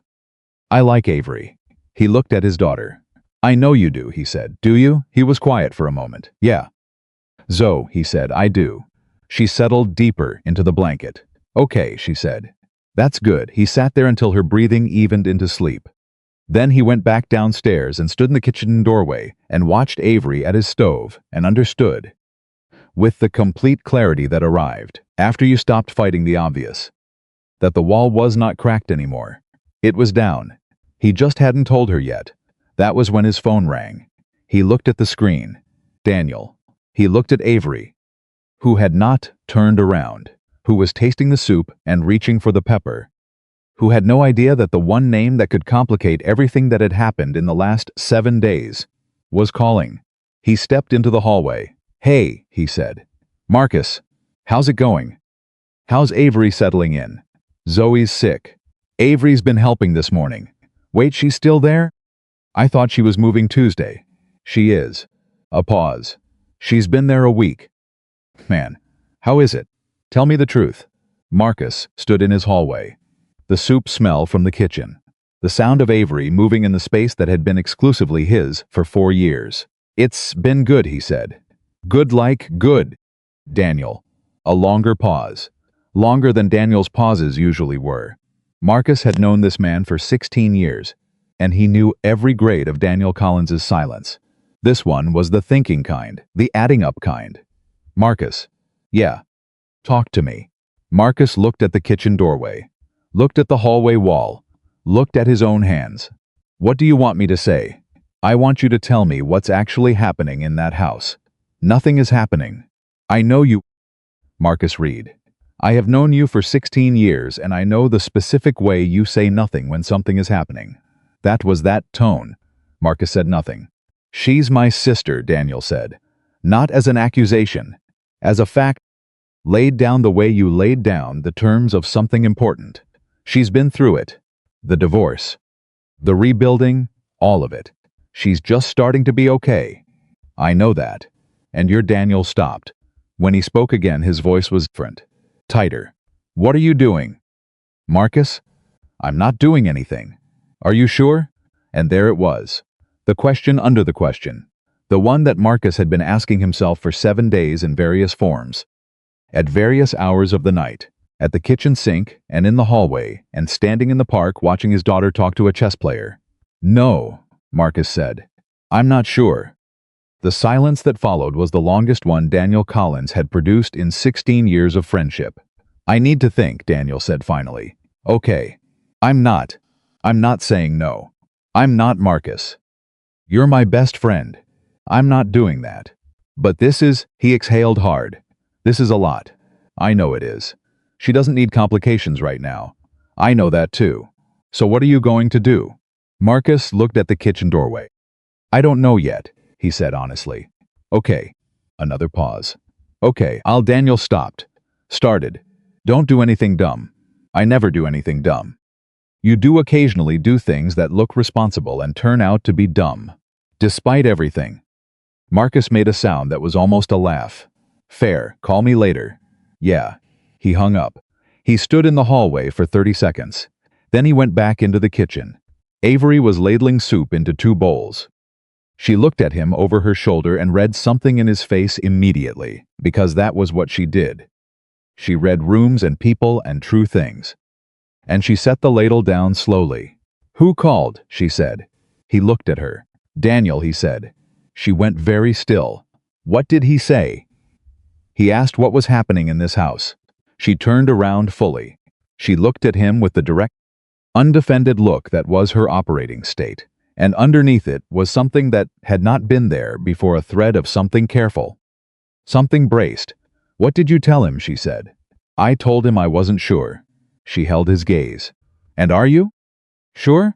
He crossed the kitchen. He stopped when he was close enough that it was a choice, a deliberate, visible choice that both of them understood, and he looked at her and said, I'm sure about one thing. What? I'm sure that when you leave Tuesday, the quiet comes back, and I'm sure I've been pretending for 6 days that I don't know what the difference feels like. She held very still. Avery. He said her name the way it deserved to be said. I'm not asking you to stay. I'm not asking for anything right now. But I'm done pretending I don't know what happened in this house this week. She looked at him for a long moment. Her hand came up and pressed flat against his chest. Right over the sternum, the exact place where the thing he'd been carrying had finally settled.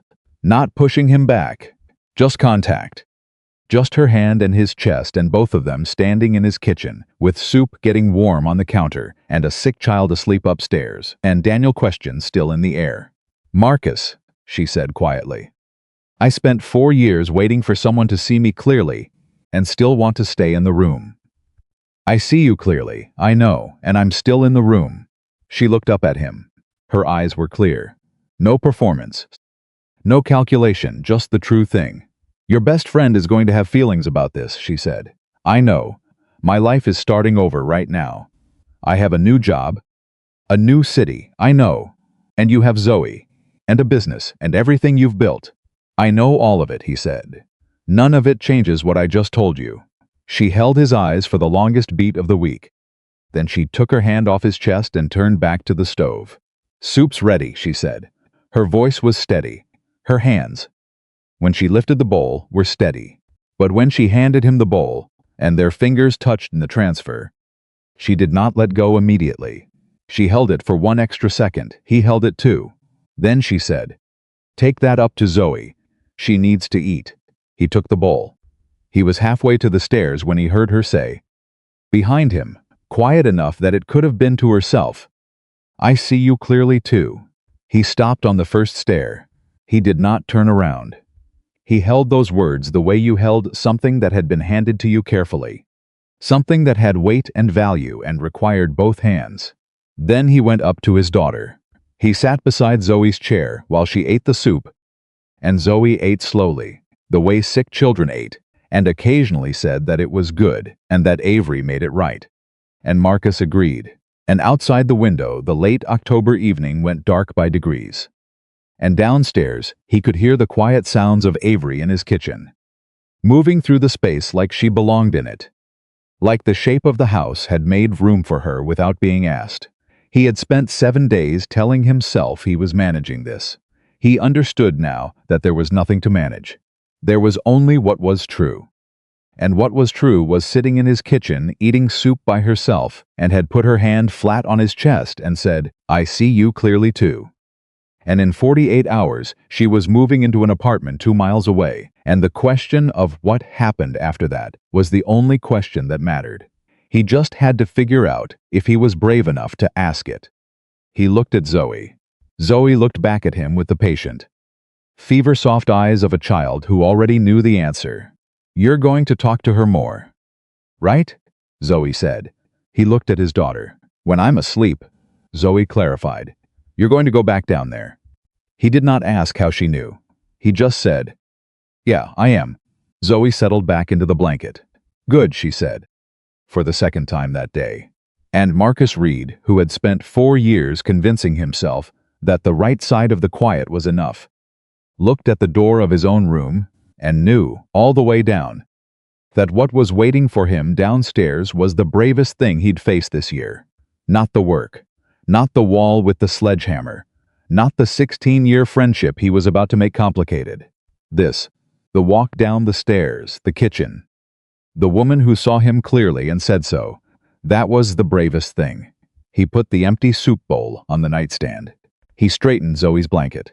He stood up, and he went back downstairs. He came back downstairs and she was still in the kitchen, not at the stove anymore, sitting at the table, laptop closed, both hands around her coffee mug, looking at the grain of the wood in the way people looked at things when they were not actually seeing them.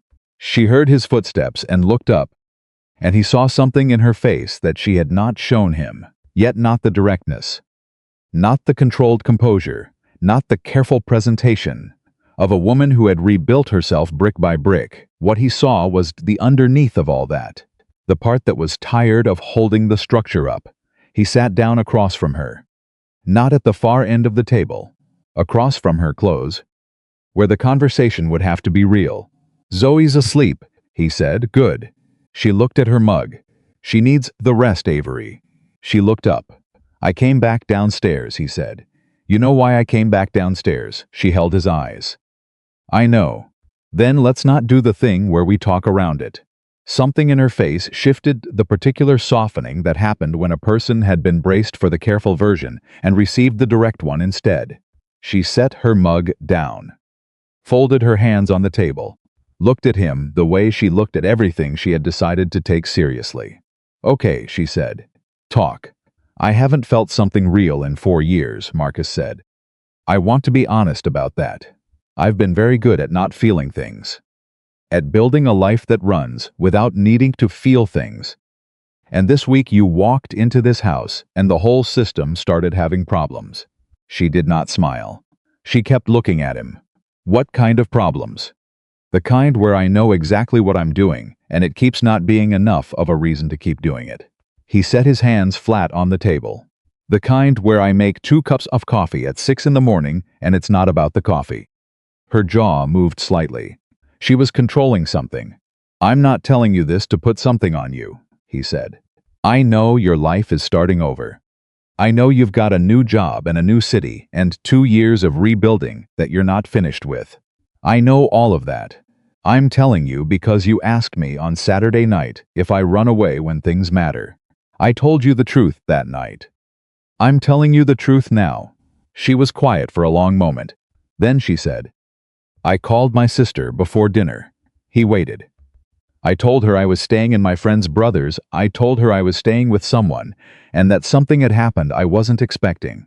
She looked at the table. She asked, "What kind of something?" I told her the kind that shows up when you're not looking, and you don't have a category for it. She looked up. She said, "Be careful." I told her I knew how to be careful. She said, "That's not what I said." I said, "Be careful."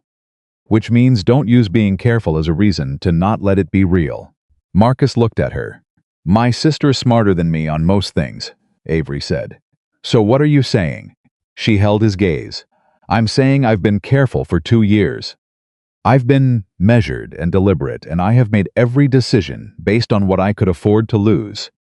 Because when you've lost the version of yourself you built around someone else, the only instinct you have is protect what's left." She stopped. "But you're not a risk the way that was a risk. You're not asking me to be small. And I don't," she exhaled. "I don't know how to do this carefully. Marcus, the honest version of this is not careful. I'm not asking for careful. I know." She looked at him with the whole direct weight of her attention. "That's what makes it hard." He reached across the table. Not for her hand, not yet. He set his hand on the table between them. "Open.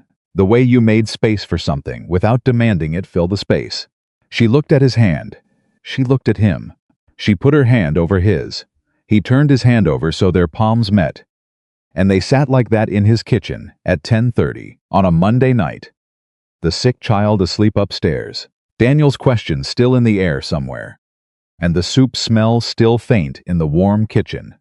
And neither of them said anything for a full minute because nothing needed to be said, and saying something would have been less than the silence. Then Avery said, quietly, "What do we do about Daniel?" Marcus had been thinking about this for 3 hours. He had thought about it on the stairs, and in Zoe's room, and in every available margin of the evening. Daniel Collins was not a complication. Daniel Collins was a person, a specific, real, 16-year constant person who had trusted Marcus with something that mattered to him. The question was not whether that trust mattered. It was what honoring it actually required. "I talked to him," Marcus said.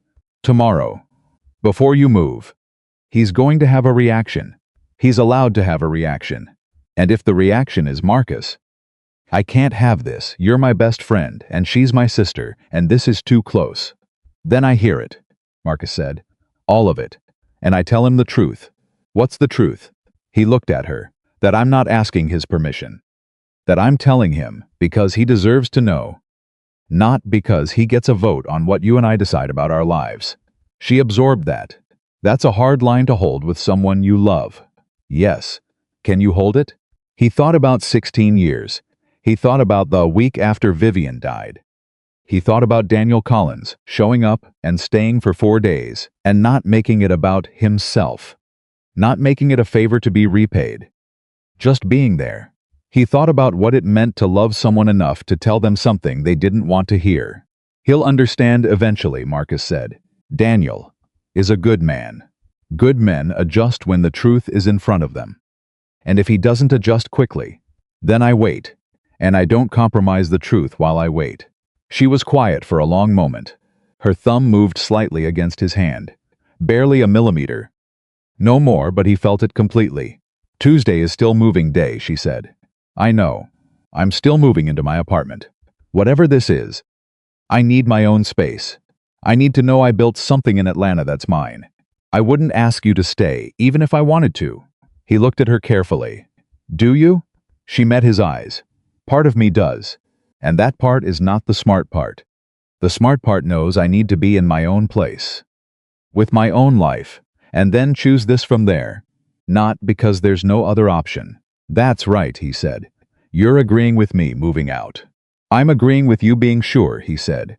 "Whatever you choose from a sure place, I can work with. Whatever you choose, because you had no other option. That's a foundation made of wrong material. I don't build on wrong materials." She stared at him. "You know what the most attractive thing about you is?" she said. He waited. "You think in structures. Everything is how it's built. What it's built on, whether it can hold weight." She shook her head slightly.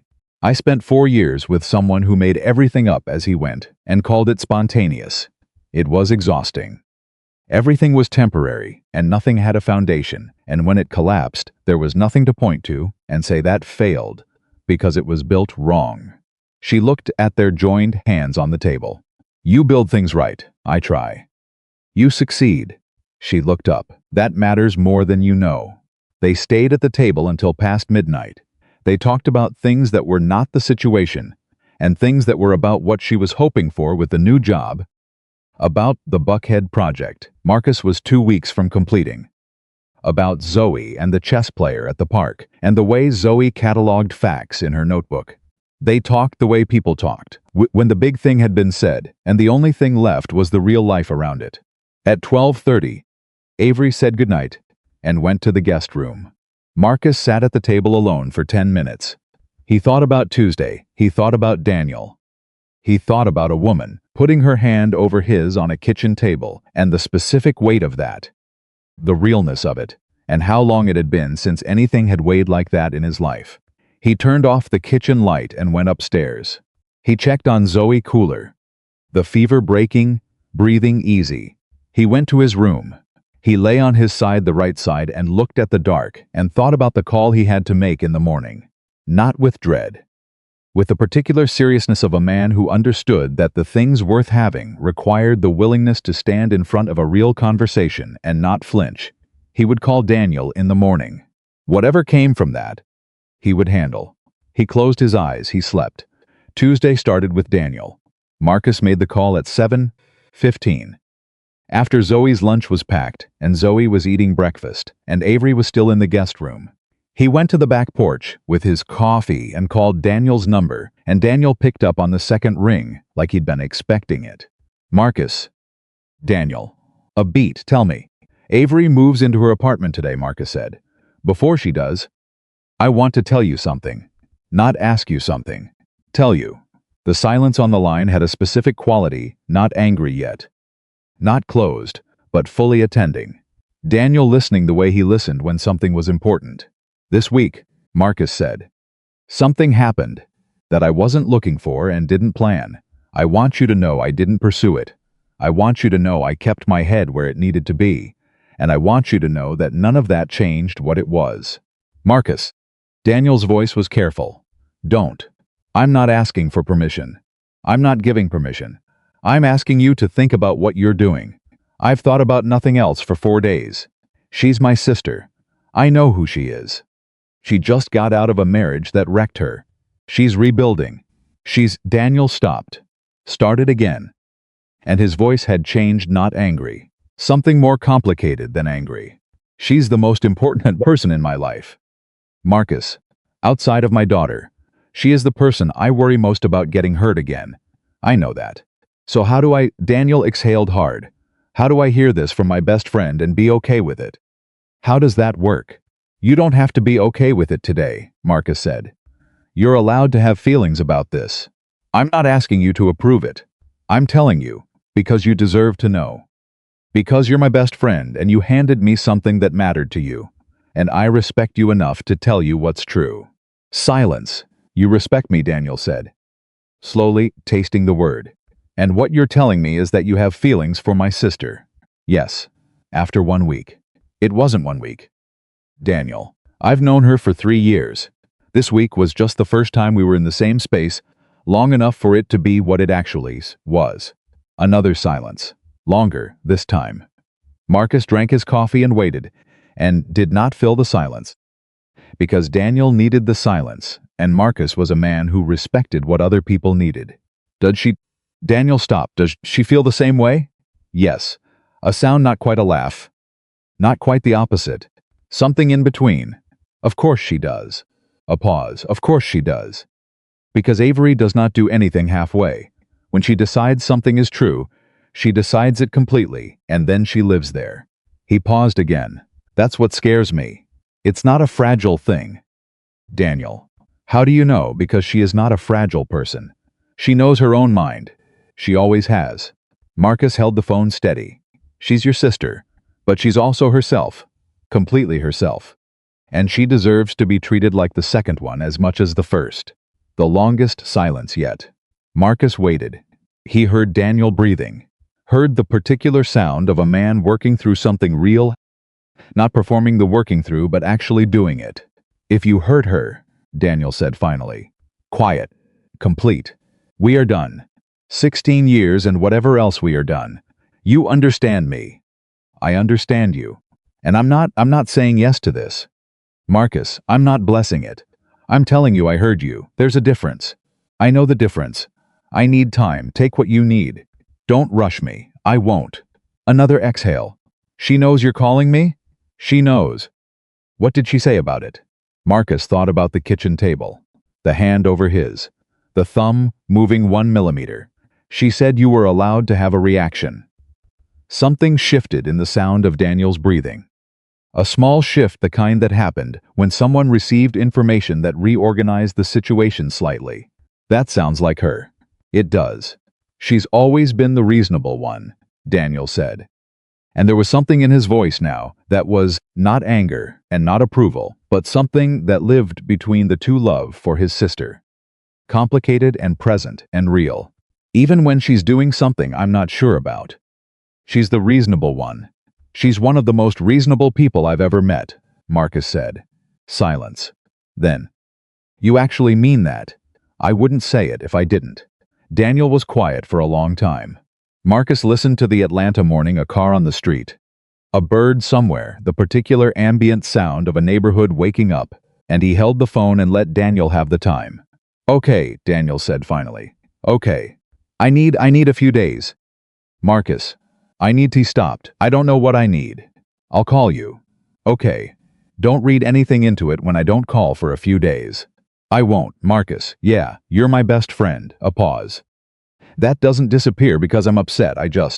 I need a minute. Take your minute. He hung up.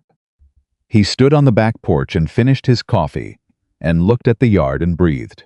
His heart was not pounding. His hands were steady. He had said the true thing in the honest way, and he had absorbed the impact, and he was still standing. That was all he could do. The rest was Daniel's. And Daniel was a good man. And good men came around when the truth was clear. He went inside. Avery was in the kitchen. She looked at him when he came through the door, and read his face with the precision he had come to expect. You called him, she said. Yes. And? He needs time. He's not walking away. He needs time, she breathed out. That's fair. That's fair, Marcus agreed. He loves you. Men who love their sisters need time to adjust when the world moves without asking them. She looked at him carefully. You don't seem shaken. I knew what I was walking into. And I walked into it anyway. He held her eyes. That's how you know the thing is real. When you know the cost and you pay it. She stood still for a moment. Then she crossed the kitchen and stood in front of him. Close. And she looked at him with the clear, direct eyes that saw everything, and she said, I'm moving today, I know. It's 2 miles, I know. 2 miles is not far. No, he said, it's not. But I'm going to need— She stopped. I'm going to need us to do this right. Not rushed. Not provisional. Not a situation that happened because I was in your house with nowhere else to be. She held his eyes. I want to know that what we both feel is real when I'm in my own apartment with my own life around me. I want to choose it from a stable place. That's the only way I'd want you to choose it, he said. She searched his face. You mean that? Completely. She nodded slowly. Something in her settled, the particular settling of a person who has made a decision and found it solid under them. Okay, she said. Okay, he said. And then Zoe appeared in the kitchen doorway. Visibly better cheeks, less flushed, eyes clearer, and looked at both of them standing close in the kitchen with the measuring attention she brought to everything. Are you two sorted out? She said. Marcus looked at his daughter. Avery put her hand over her mouth. Eat your breakfast, Marcus said. That's a yes, Zoe said, and went to the table with the satisfied air of someone whose assessment had been confirmed. Avery moved out at noon. Marcus helped her carry the bags to her car. Both suitcases, the laptop bag, the overstuffed tote, the same thing she'd arrived with, the same inventory, except that she was not the same person who had arrived with them, and he was not the same man who had watched her arrive. Zoe stood on the porch. When the last bag was in the car, Avery went back to the porch and crouched down to Zoe's level. Thank you for the market, she said, and for the butterflies. The science is real, Zoe said. Entirely real. Avery looked at her. You're a very good person. Zoe read. Zoe looked at her with the clear eyes. So are you. Avery pressed her lips together for a second. Then she stood up and looked at Marcus. He was standing at the bottom of the porch steps. She came down the steps and stopped in front of him. She was close, the same close as the kitchen this morning. 2 miles, she said. 2 miles, he said. She reached up and put her hand on his jaw, her palm. Warm, deliberate, a touch that was not tentative and not impulsive. A touch that was decided, and she held it there for 3 seconds. He put his hand over hers. She let go. She got in the car. She drove down his driveway and onto the street, and he watched the car until it was gone. Zoe appeared beside him. She put her hand in his. They stood there for a moment. "She's coming back," Zoe said. "Not a question, yeah?" Marcus said. "She is." "Good." Zoe looked up at him. "Because she makes the coffee right now." He looked down at his daughter. And the laugh that came out of him was real and full and complete. The kind he hadn't produced in 4 years. The kind that used the whole chest. Zoe looked satisfied. She went inside. Marcus stood on his porch for another minute. He thought about Daniel. About the time Daniel needed, and the friendship that was going to survive the time, because real things survived the pressure of truth. And that friendship was real. He thought about Avery 2 miles away, unpacking the same 2 suitcases and the same overstuffed tote in a space that was hers. Building the life she'd come to Atlanta to build. He thought about what she'd said, choose it from a stable place, and he understood it completely. The architecture of it. The structural soundness of it. You built things on the right foundation. Here. Or you didn't build them. He knew that in his hands and his bones, and the 16 years he'd spent making things that held weight. He was prepared to wait for the foundation. He was prepared to do it right. He went inside. He cleaned up the kitchen. He checked Zoe's temperature, 99.1. Almost clear. He started a grocery list for the week. He returned 2 work calls he'd delayed this morning. He moved through his house. His system, his life, and it was the same house, and the same system, and the same life. But it felt different in the way that houses felt different when someone had been in them, not less. Not empty. Changed. Permanently, quietly, correctly changed. His phone buzzed at 4:40. He looked at the screen. Avery. "The apartment has good light. I made coffee. The ratio is right." He looked at the message for a moment. He typed back. "Good. That's a solid start. 3 seconds, Avery." "Yes, it is." He set the phone down. He went to start dinner. And Marcus Reed, who had built walls and maintained systems and endured the quiet like it was a job requirement, moved through his kitchen in the late afternoon light and understood, finally, completely, all the way down, that the bravest thing he had ever done was not the sledgehammer at 2 in the morning. It was standing in his own driveway, watching a woman drive 2 miles away, and knowing, without fear, that 2 miles was close enough to walk back from, that the distance was not an ending, that this was only the beginning of building something right. The 2 miles between Marcus's house and Avery's apartment turned out to be exactly the right distance. Not close enough to be a crutch. Not far enough to be an excuse. 2 miles was the distance that required a decision every single time you didn't end up there by accident. You went because you chose to go, and that choosing mattered in a way that proximity would have made too easy, and distance would have made too hard. Marcus understood this, the way he understood load-bearing walls, not because someone explained it, but because he could feel where the weight was and what it was resting on. The first week after she moved out, he did not go. Not because he didn't want to, because she had asked for the stable place, the sure footing, the choice made from solid ground, and he respected that the way he respected good construction, not reluctantly, but genuinely, because he understood that the thing built right lasted, and the thing built rushed didn't. He texted her on Thursday, "Just, how's the apartment treating you?" She texted back within 4 minutes. "The hot water runs slow for the first 30 seconds. I thought about you." He stood in his kitchen and looked at that text for longer than was strictly necessary.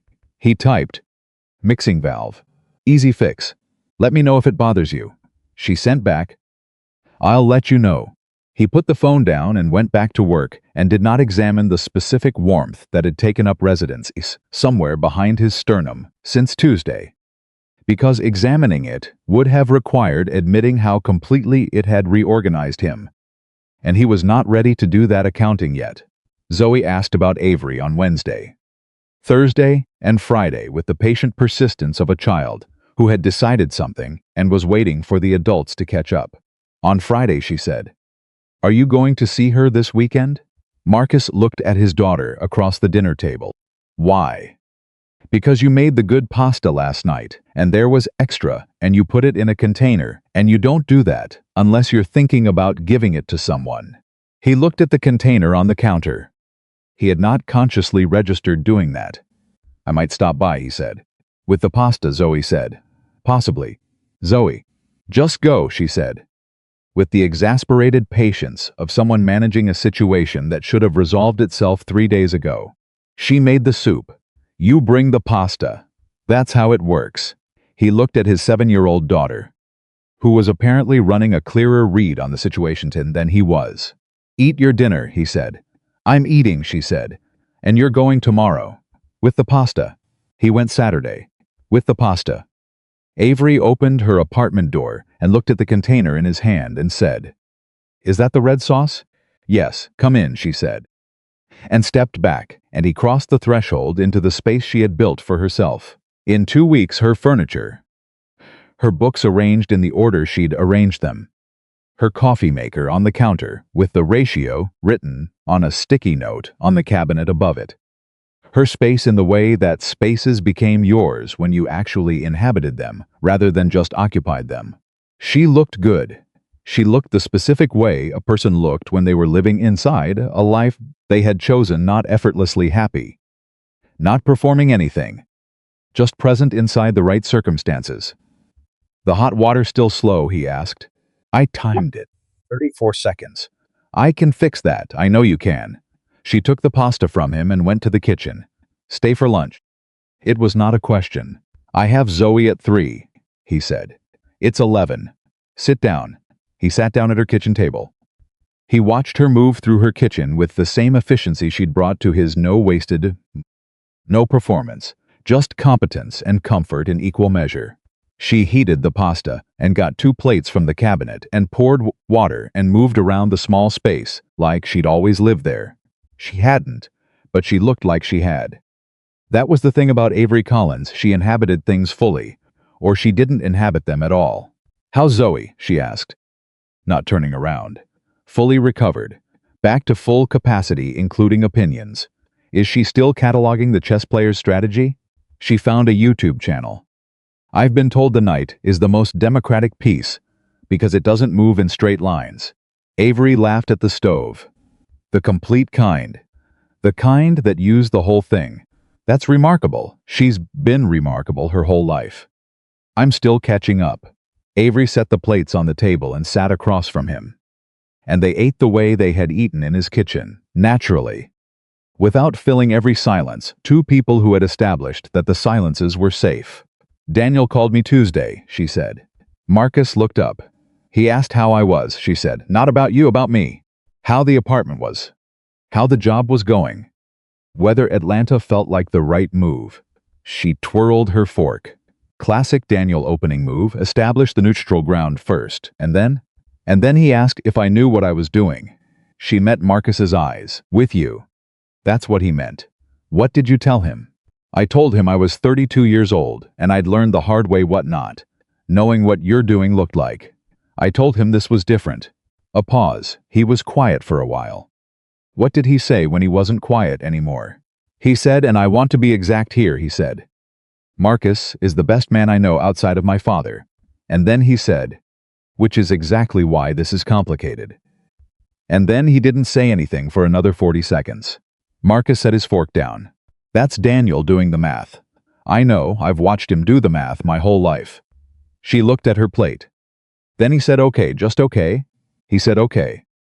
Avery, and he changed the subject, and that was it. She looked up. For Daniel, okay is a complete sentence. It means he's processed and he's choosing the relationship over the objection. Marcus sat with that. He felt something loosen, not disappear, but loosen. The particular tension of a man who has said the honest thing and then had to wait to see what the honest thing cost him. The tension did not disappear because Daniels had not said, "I'm happy about this." Daniel had said, "Okay," which was real and true, and more valuable than a performed happiness would have been. "He texted me Thursday," Marcus said. "About the Falcons. Nothing about any of this." Avery nodded. "That means he's okay." "How do you know?" "Because when Daniel is not okay, he goes quiet. When he texts you about the Falcons, he's putting the friendship first and letting the rest settle." She looked at him with clear, certain eyes. "He'll get there. He just needs to walk there himself." Marcus looked at the woman across the table from him in her own apartment, in her own life, eating pasta that he'd brought because his daughter told him to. And he thought about what it meant that in 2 weeks she had become someone he brought things to, not just pasta, but problems, the real assessments, the honest answers he gave when he wasn't being helpful. "I want to ask you something," he said. She looked at him steadily. "Ask. Are you sure?" "Not about me, about this. About Atlanta. About whether this is the life you actually want, and not just the one that's available right now." She held his eyes. She did not answer immediately, which was part of why he trusted her. She didn't answer before she'd actually checked.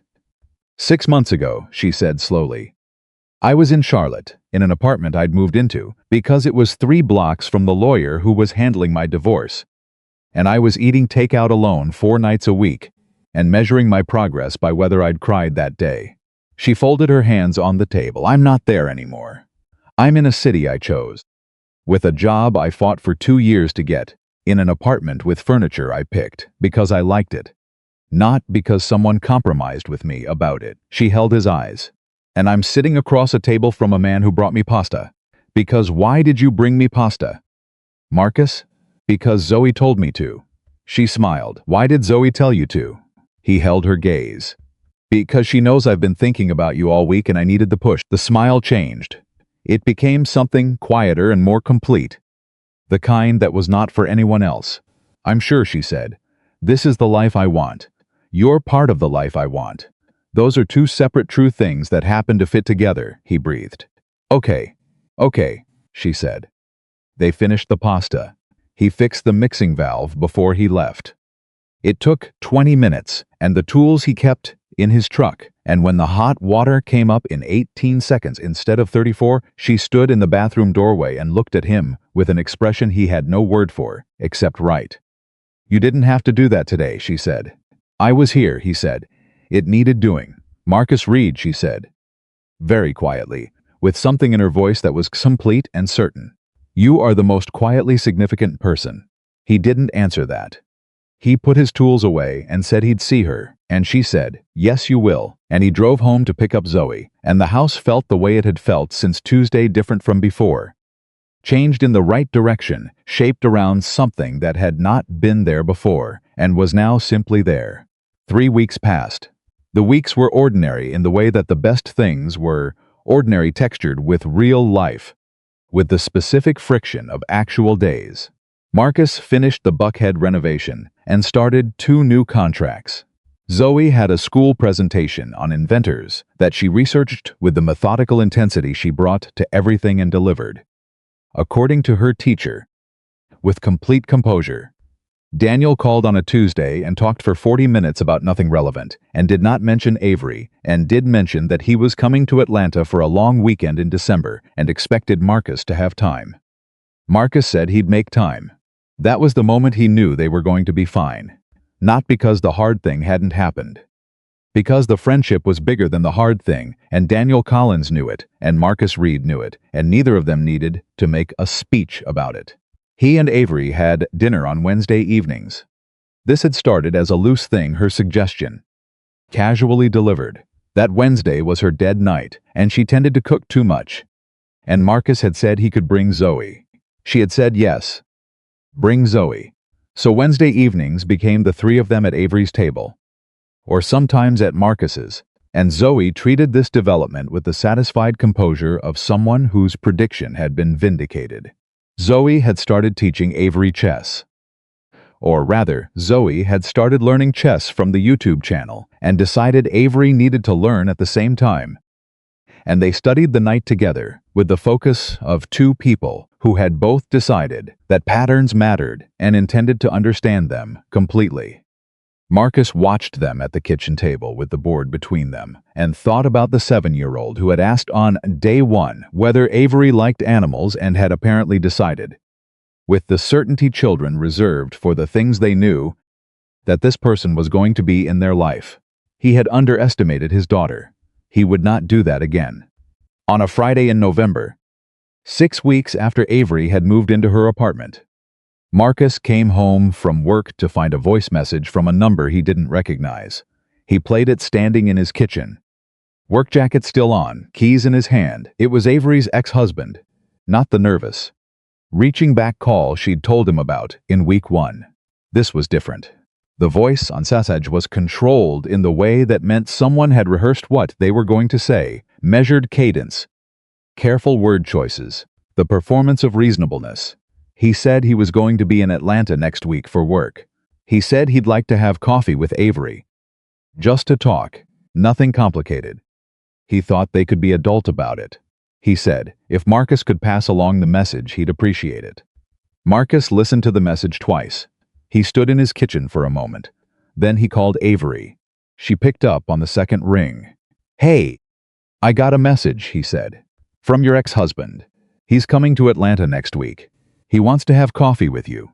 He left it on my number." Silence. Then, "He called your number." "Yes." "How did he get your number?" "I don't know, Daniel." "Possibly. Or you had it in some shared contact somewhere." A pause.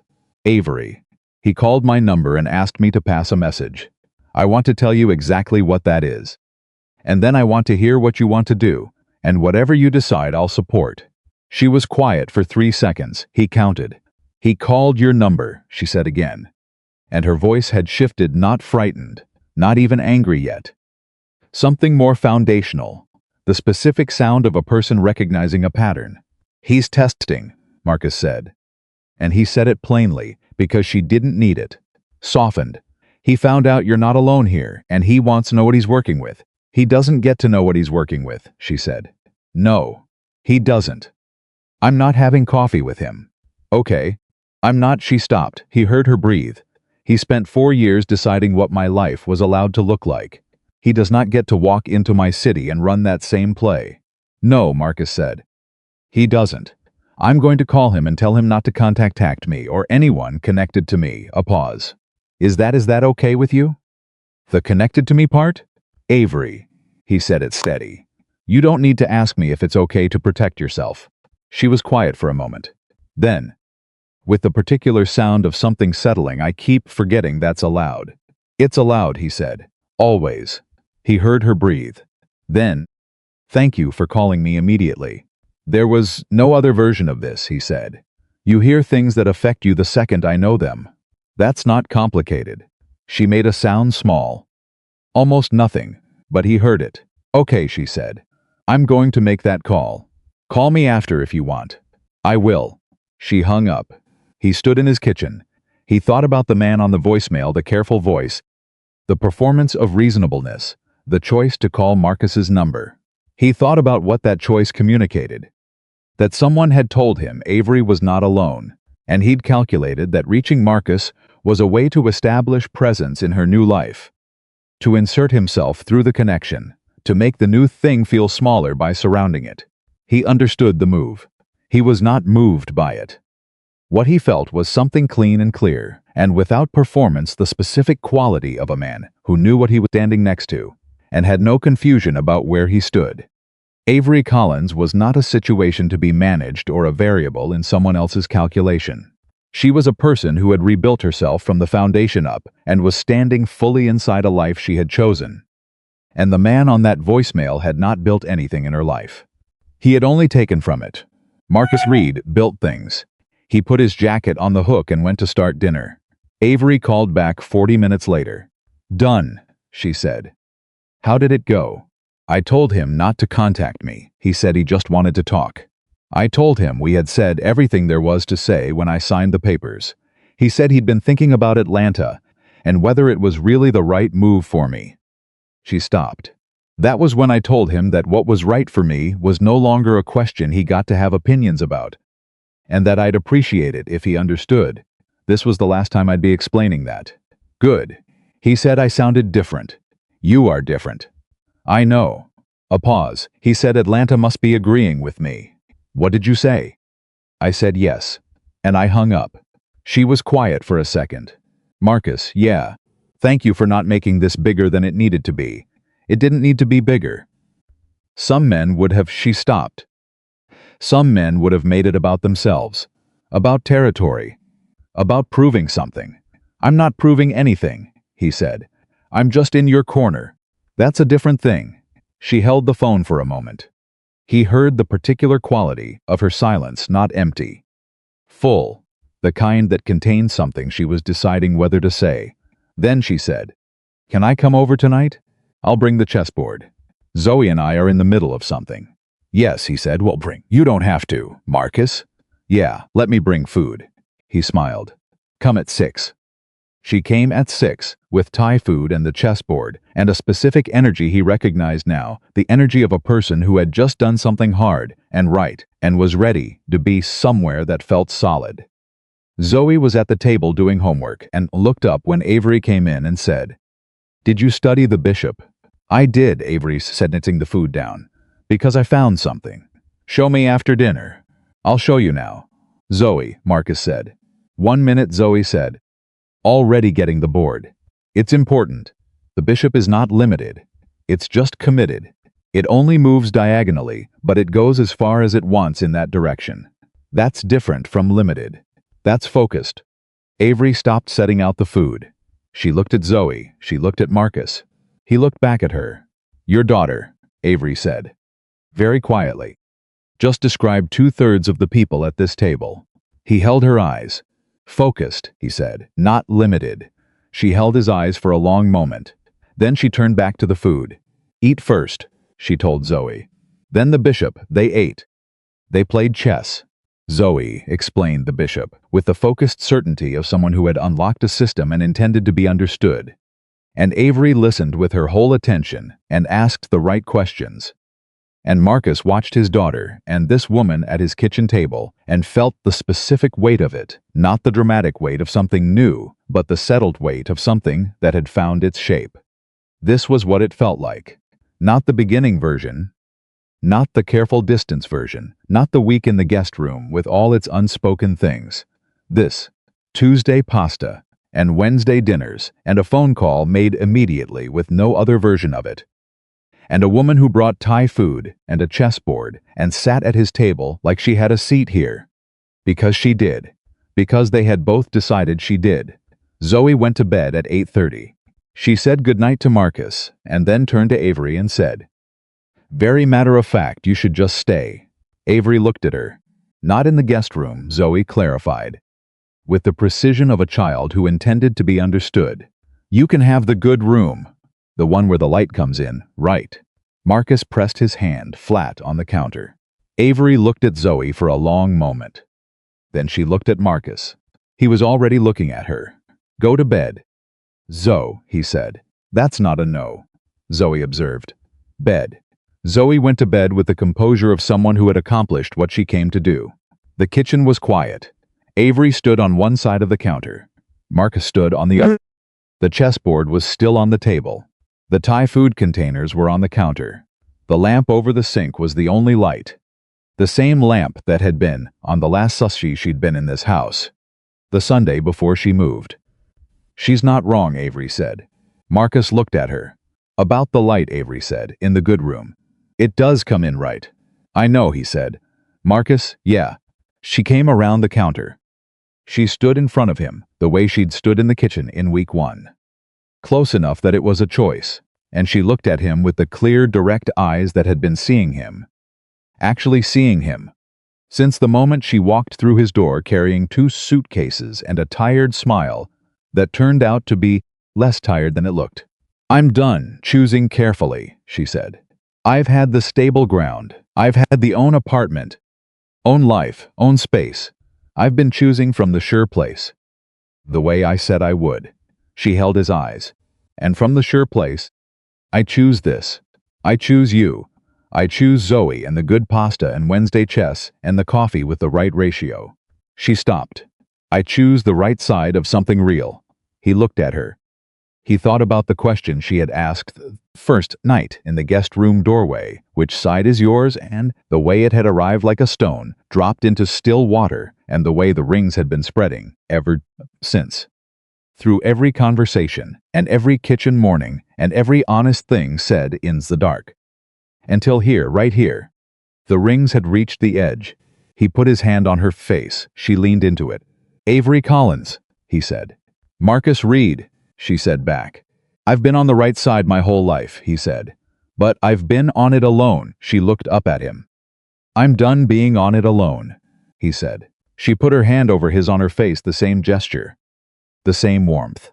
And she said, with the complete quiet certainty of a woman who had found exactly what she had not known she was looking for. Then move over. He kissed her. Not tentative, not provisional. The kind that knew where it was and why. The kind that had been built from 7 days in a house and 6 weeks of 2 miles, and every honest thing said between two people who had both learned the cost of being less than honest.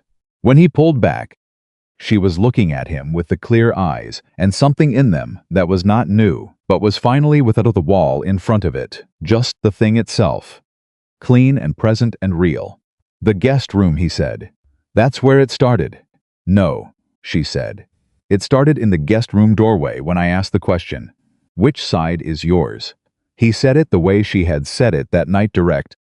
Easy, like it was the obvious next thing. She smiled. The complete kind.